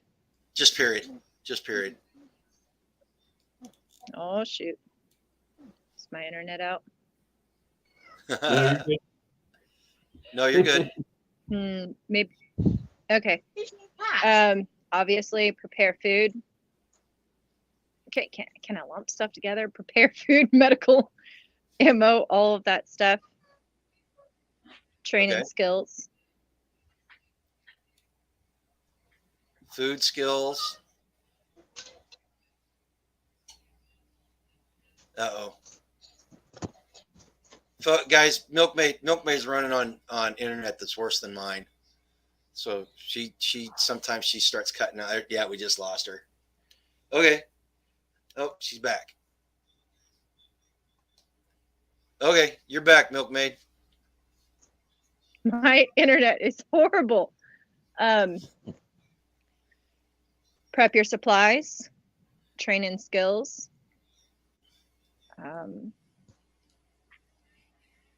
Get your act together when it comes to who you are, really, because I think that that's something that a lot of people miss.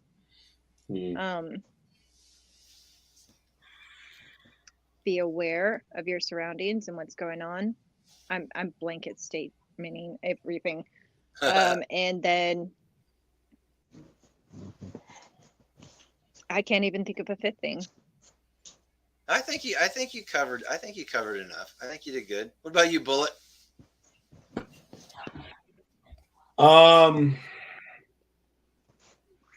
Yeah, I'm going to start with assessing who you are and where you are. Taking stock of kind of what you have to offer, where you're at risk, those kinds of basic things. I'm going to say second would be learn how to grow, how to improve soil. Third would be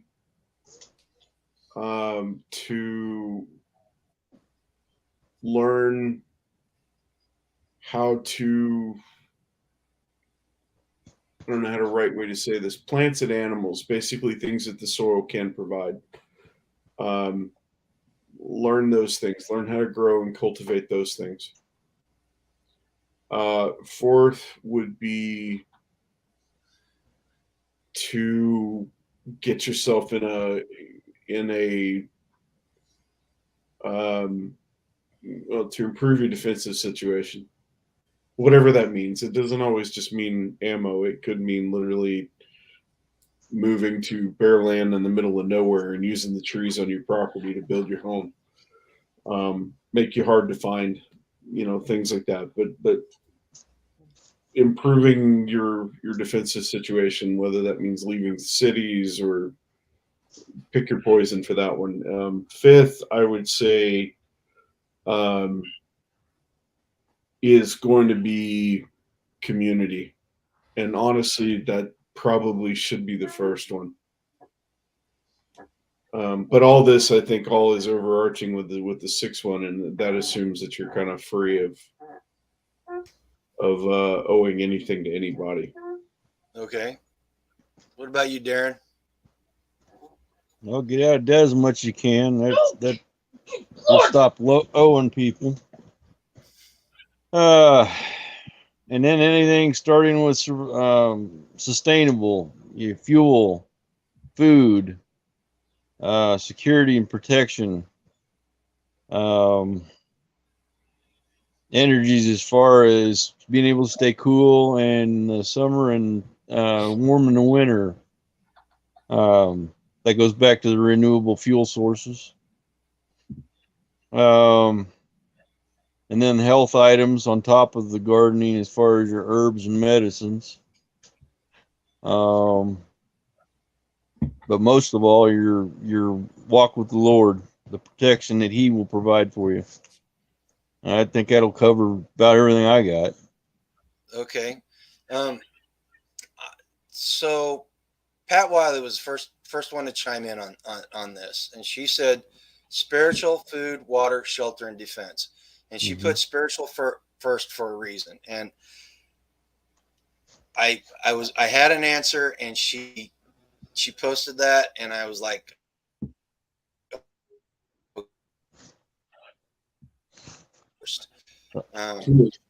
Gee, And You then- there? we lost you for a second there, Grumpy. oh, am I back? Yeah, you are. You're there. Okay. Yep. So I said spiritual would be first. Yep. Build your community. Get your preps in. Your essentials that you need. So that's 3. Spiritual, community, preps. Get financially free. Become financially free because they have less stroke on you, as Tag says. And then gain as much knowledge as possible. Okay. So that's my answer. And that I want to thank Tammy. Tammy said the soul first, and then Darren mentioned it. Tag makes a good point too. He says you need to get your mental health in order. I talk about full spectrum preparedness, and cognitive, spiritual, and mental are all lumped into one fundamental, and there's a whole bunch of different aspects underneath that you have to worry about. So yes, I think Tag hits on a very important point there. In fact, the card says 5, and I think you can answer that with a lot more. There's more than 5. There's way more than 5. But I took it as areas of current deficiency and not necessarily what I carry with me into a circumstance that I already have too. Well, it's just what it said. Someone. Yeah. It said someone, so not Anyway, necessarily. okay. Yeah, and I was personalizing it a little bit. That's true. Yeah, I would revise my answers, but yeah. Okay. What is the next question? Okay. No, this is a good one. You run into someone who in the past made some personal sacrifices in order to help you get on your feet during a financial struggle. Now society has completely collapsed, and he comes to your door begging for help. To give him the bare minimum that he needs, your resources would be depleted by 50%, and you don't know if and when you'll be able to replenish your supplies. Would you be able to do for him what he did for you by giving him half your supplies? Oh, karma. Darren, Yeah. you first. Mrs. Hacks just ordered or answered that one. What'd she say? It's like- I didn't hear. It's called karma. If and it goes back to walking with the Lord. If you help somebody or they help you and you give them back, you're covered. You're gonna have stuff come out of the woodwork that you never expect to get, but it's there, and it's happened to me multiple times. So, yeah, I'd help him out in a heartbeat. Okay. What about you, Bullet? My answer is the exact same. I've had it happen. I've had it happen too many times Mm-hmm. to see it any other way. Where at the 11th hour we were bailed out of something, and called is the way I put it, to respond in kind to someone else, because our walk with the Lord is intact. Right. There would be no question. I would help him in a heartbeat. So I'm going to preface my answer with this. This is one of those cards that I don't like because I don't like it either. and it's not, I don't like it because of the question per se. I don't like it because it does not offer up enough detail. So here's my answer. Here's my answer. If I have not repaid that debt already, which I would like to think that I repaid it as quickly as possible. I would feel I owed somebody that. I would hope that I would be able to get that debt out of the way before something like this happens. If that's happened, if I have told that person that this is coming, you need to prepare, and they did not prepare, and they're coming to me because they ignored the warnings and they were a grasshopper when they should have been an ant. Yeah. I'm not going to help them. In fact, I tell people in our that are extended family and stuff. I tell them flat out, if you ignore me and if you do not do what you should be doing before the fact, don't come to me. Now, if none of that's true, yes, I would help them in a heartbeat because I'm with you guys. I repay my debt, and I would take care of it. All right. But something like financial help when you're down, and help giving somebody half your supplies and running the risk of your family starving to death or dying for lack of something are two completely different things. Yeah, I would agree. All right. So that's why I don't like this card. Yeah, it doesn't really offer enough detail. And you're right. I kind of see it as, I also see it as less about repaying a debt and more about answering a calling. Right. If the context is answering a calling, answering or responding to a calling from the Lord to give, regardless of circumstance, I would do that. But you're right, T. If you've got a situation where you've been telling someone forever to do something and they don't do it, or don't probe, don't take it upon themselves to figure it out, Right. there's less of an inclination to respond in kind. And in my mind, in this circumstance, that would be repaying the debt. Yeah. And that obligation is not open-ended. Right. If I haven't done anything to pay that debt back, then yes, I would do it. But I'm going to do everything I can to pay that debt off and get that person so they're not knocking on my door. If I care about them that much, or they've done something that good for me, I'm going to. Is it really a debt? A debt implies a contract. A debt implies an agreement that when they're in need, they're going to come to you and be able to reclaim what you gave to them. That's not the same thing as, you helping us, and then all of a sudden you get down and we're up and we have an obligation. That it's giving of yourself is not the same thing as a debt. Right. Well, and we've had this conversation in the circle before. Right. And And the take on it, the way that you keep this from happening is that you prepare. You prepare for somebody showing up like that. And then, you get into the whole, what if more people come, blah, blah, blah, all that stuff. That's not important. The important thing is that you do your best to prepare for somebody like that. And if I've done my job, if I've done what I'm called to do biblically, then I will have something to give them, and it won't be half my stuff.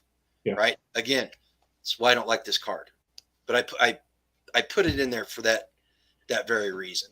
Yeah. We're just answering cards for entertainment purposes only. So absolutely. This is and these are the type of moral and ethical questions that people need to start asking themselves and doing cognitive exercises on. I right. agree. So these are the things, because Starla made a point. Way up in the chat. And I didn't mention, I should have. She said the sad thing is we may someday, soon maybe, be faced with a lot of these choices. So if we think about them now,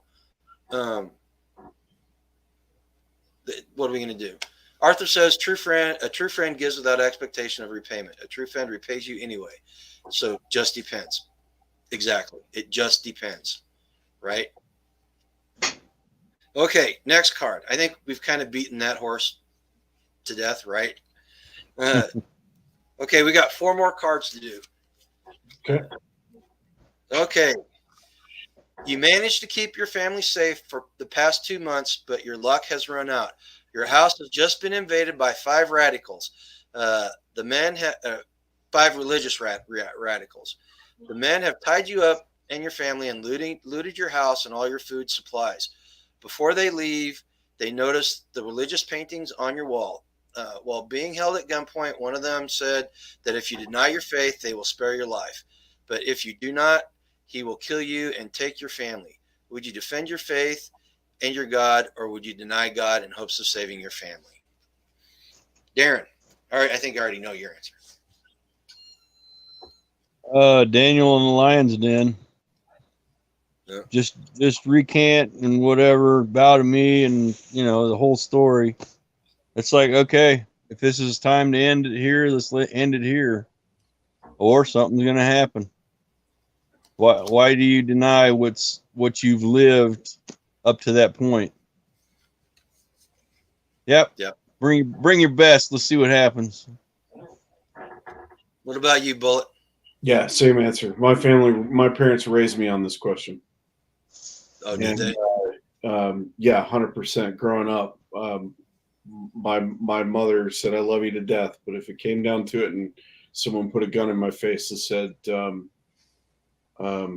"Deny your faith, or I'm going to kill you or kill your kid," her answer would be the same as mine. I'll see you in heaven.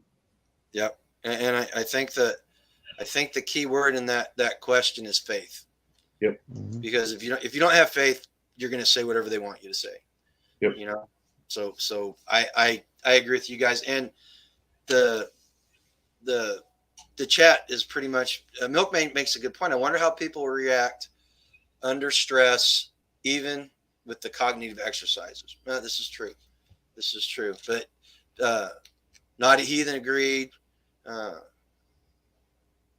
Milkmaid says her parents had the same conversation with her, Bullet. Tammy says that she places her family in God's hands, and so her place is in faith in God. So I think if you are a religious person and you have faith in your higher power, whatever your higher power is, I think the answer is going to be the same 7 days a week, every day that ends in a Y. Okay. Oh, here's a good one. This is for all you parents out there. I want to, and I got a story about this card specifically after everybody answers.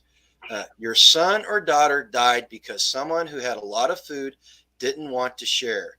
They refused every attempt to barter with you, and you feel they did it out of selfish greed more than anything. Would you plot revenge against them, or do you have the right to do, or do they have the right to do as they please with their resources? Go ahead, Bullet. Well, first off, preface this with not a parent, so take that into consideration if this Okay. is.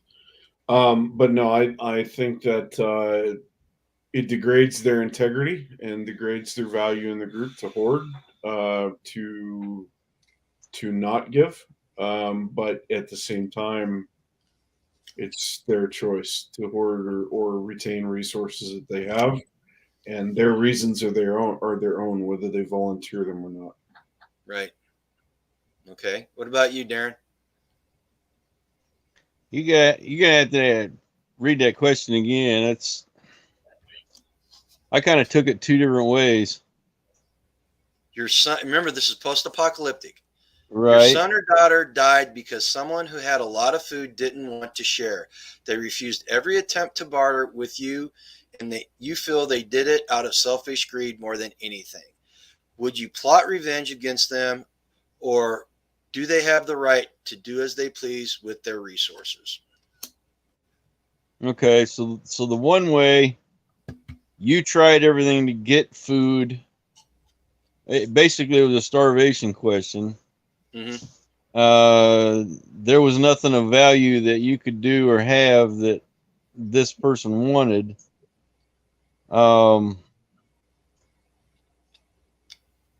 And that's depending on if it was the food situation. If it was medical, then too, you had no value to get anything. It wouldn't be that person's fault really, other than them having it and you didn't. It would kind of fall more on you not being as prepared or having the things you needed at the time. How I see it is I don't see them at fault as much as it would be you. So to retaliate on them wouldn't be in my character anyway. That's just how I see it. Okay. So here's my answer. And I'm probably, I don't know. We'll see how you guys feel about it. So number one, I would hope that I never face this situation with my group. Mhm. Okay, with the circle. In fact, I don't think I would ever face this. So it's going to be somebody outside the circle that I'm dealing with. Number two, if they do it out of straight maliciousness, Pat Wiley said, leave them in God's hands. But if they did it out of straight maliciousness and your child died because of their malicious actions, I would pray on it very hard, and I would ask God, okay, do I need to enact vengeance on this person? I would pray on it very hard. Now, with that said, I have to weigh that against they have the right to do with their stuff what they want to do. I have no right to take their stuff away from them. But I would not be if I prayed on it and it came up that I was to be the hand of vengeance, then I would do it. I would do it. And I would pray very hard, and I would seek counsel, and I would do everything I could to make sure that decision was not my decision. It was God's decision. All right. It's the same reason why I train with my pistol, the way I do, and my firearms the way I do, because when I pull that trigger, I don't want it to be because it's something that I want to do. Yep. So, and again, that may rub some people the wrong way. This is why I'm big on community, because if we build community, we don't have to deal with questions like that. Yep. Right. So, all right, we're down to the last two cards. Let's shuffle them up and see which one we get. I don't even know what they are. I don't even remember what we've gone through. Okay. You were attacked by a gang of robbers, and you have successfully defended your urban stronghold. After scouting around, you find their children and old waiting at a safe distance, too young and too old to survive on their own. Supplies are incredibly low, and every scrap of food counts. Would you take the old and children prisoners and share your supplies, or abandon them? Your limited supplies would be cut in half. A supply run would put lives at risk. How would you handle the situation, and why? Who went first last time? I did. You did? I'll go first. Okay. I would probably extend a handout to them. Now, how they react to that is going to depend on what happens after that. If it looks like they're going to be confrontational and they're going to be a problem, I would tell them to be on their way. If they look like they are not going to do that, I would bring them in and I would watch them very carefully. Mhm. All right. So what about you, Bullet? Very similar answer. I'd be inclined to extend a helping hand at first, but there would be a challenge first. There would be a test. It would not just be freely given, especially if it would result in intentional depletion of what we have. If they're genuine and there's opportunity for them to join the group, then many hands make light work. So restoring them expands the group and does so in a way that brings in more people who are grateful and have gratitude in their lives and in their hearts. If they're not of character or skill that add value to the group, and it would be a poison or toxic to bring them in, then yeah, bye, pound sand. Yeah. What about you, Darren? Yeah, I'd bring them in. Limited access. Not only where they're at, but what they see. Evaluate their learning ability, their skill level. And if they come around to the group, things will be added. But if they don't, then it's time to put some more pavement under their feet and send them down the road. Right. And I think one of the Milkmaid said this is a condition, very conditional. And and that's right. And I think one thing that we need to take into consideration when we answer these questions, if these people, if they're in a survival situation and they're so desperate that they're willing to send their menfolk out to attack other people, the way people would react to their loved ones being killed in a world like that is going to be completely different than it would be now. You could very easily make the argument to them, you guys brought this on yourself, but we're willing to forget about it if you're willing to become part of the community. So again, very conditional. Now I want to go back up and chat before we go into the last card. Naughty Heathen made a point. He said, I'll be a complete savage to feed my family. In this case, this is on the last card. If my child is that far into starvation process, I would take the person's stuff. And then Tag responded, Naughty Heathen, this is the reality for 99% of the people. And I think both of them make a great point. That we don't know. We said it earlier. We don't know how we're going to react. I'd like to think that I've got the moral conviction to stick by what I say I believe. And so, there it is. Mm-hmm. Let me go back down a little bit in the chat and let's see what I missed by watching that one. Ain't It Right Acre says, I'd have to help but watch from there, see what they offer in positivity. If they bring toxicity, I have to offer minimal supplies and send them on their way. Pat Wiley says, Southern Prepper did this scenario in one of his videos. He has his place set up to deal with this. Yes, he does. If Tag says, if you feed a refugee and send them away, you're risking the entire community. If you feed them, they have to stay. There is that argument. Milkmaid agrees with it. This question is harder in real life than in conjecture. Absolutely. Like I said, our circle has had this conversation about bringing outside people in multiple times, and you guys correct me if I'm wrong. I don't think we've come up with a good, solid, this is what we're going to do. I don't think this is a blanket answer that serves as a definitive in stone solution for all of time either. I think Right. context Right. changes a lot of things. So It's exactly. Context and conditions. yeah. All right. Last card. Someone in your inner circle of trusted friends has committed an unforgivable act that only you are a witness to.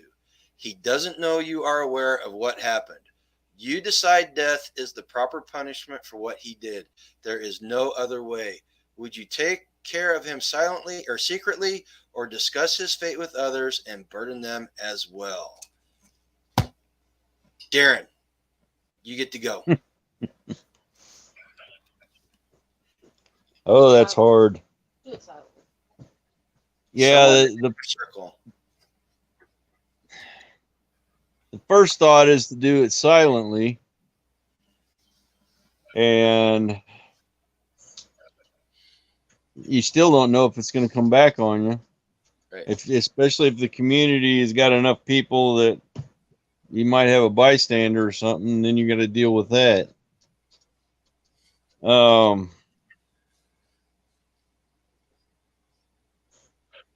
Yeah, that's a hard one. Lucky Dame, I will accept that answer on this card just because it's the last card. In the face. Oh shit! I Did they will- lose the apocalypse? that is not the answer I would give, but I will accept it. Go on, Bullet. What about you? I'm gonna. What was that? I'm gonna preface this with again, conditions, and it depends. If you're in the right group, you've got provisions and sort of governing context around interesting situations like this, and I would hope that there is a council or let me put it this way: this kind of thing shouldn't be done in secret.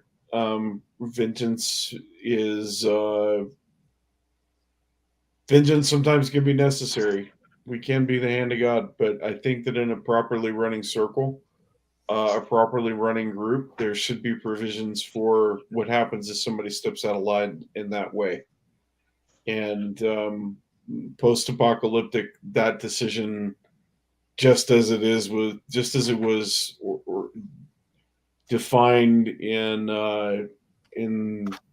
by the founding fathers of this country originally, I think that it should not just be up to the one person that was wronged to make that decision. There are you can make a lot of bad decisions when you're acting in vengeance or anger. And I think that the right approach would be to surface that. Because if they did it to you, they're going to do it to others. Mhm. And the last thing you want is to perpetuate a problem in secret. And if it comes down to he said, or one person said something versus another person who says something, and you in that person's life, then you're called into question just as much as they were by the time they're gone. Yeah. Okay, so some of the answers. Let's go back up a little bit.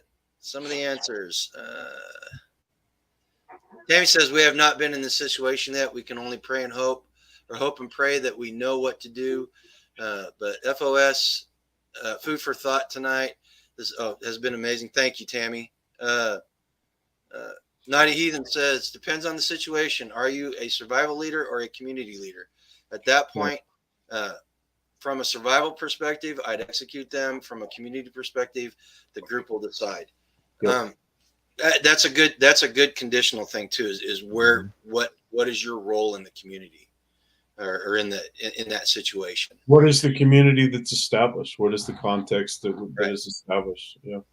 Okay, so here's my thoughts on this card. I think the key word there, or the key points there, is unforgivable offense. It doesn't say who it's against. It's just something that's unforgivable. First off, before I go on, if somebody in your inner circle does something like that, then apparently you have not played enough Conflicted, and you have not vetted that person properly. Okay. With that said, if unforgivable act, unforgivable to who? Yeah, I think define the people that say community have it right. If the community has set down rules and decided, okay, this is unforgivable, that gives you a lot better stance to go forward.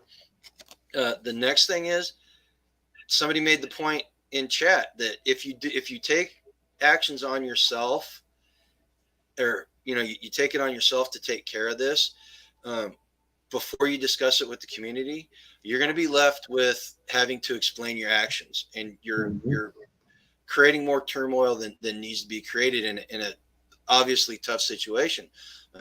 So my answer is, if you're in a community, you take it to the community leaders, and hopefully there's more than one. Our circle has discussed this at length and decided that there will be no singular leader that gets to make every decision. Now, there's certain decisions that they may get to make, but the community will convene some sort of tribunal and deal with something like that. And hopefully the community's discussed, okay, is this an unforgivable act? And if the community decides it's not an unforgivable act, if you think it's an unforgivable act, you're just going to have to live with it. You're going to have to live with the fact. It's easier said than done, I realize, but that's the answer. Okay. truth. Well, listen, we've been at this for 2.25 hours already, and I appreciate everybody's involvement in this. Bullet, Darren, thanks for coming up. Andrew, if you're listening to this, thanks for showing up. Milkmaid, thanks for coming up. If you guys like this, if you guys enjoyed doing this, go ahead and comment once this thing posts. Go ahead and make comments in there, or give it thumbs up. If we get thumbs up for the amount of people that we're in here, and we get some good comments, we will plan on doing this again. I'd like to do this once a month, once every other month. These long 2 hours. I'm not like Tag. I cannot. I can't go for 3 hours. I have a hard time doing it. But so go ahead and make a comment. Be sure, guys. Nowhere Homesteady's got a channel. Hacks for the Homesteaders got a channel. Life Done Free. Milkmaid's got a channel, but she doesn't post that often anymore for some. She does videos though. Everybody, I'll figure out how to make it so we're posting people's channels in the chat next time if we do this again. Okay, guys, thanks for coming up. I really appreciate it. I always enjoy doing this with you guys. Same, buddy. Thanks for hosting. Oh, the story. Before we go, let me tell the story about that one card. If you know any hardcore liberals, play this game with them, but do it with a bottle of wine. And the one about the children, the question about the children, any question about children specifically, here's what will happen with your hardcore liberal.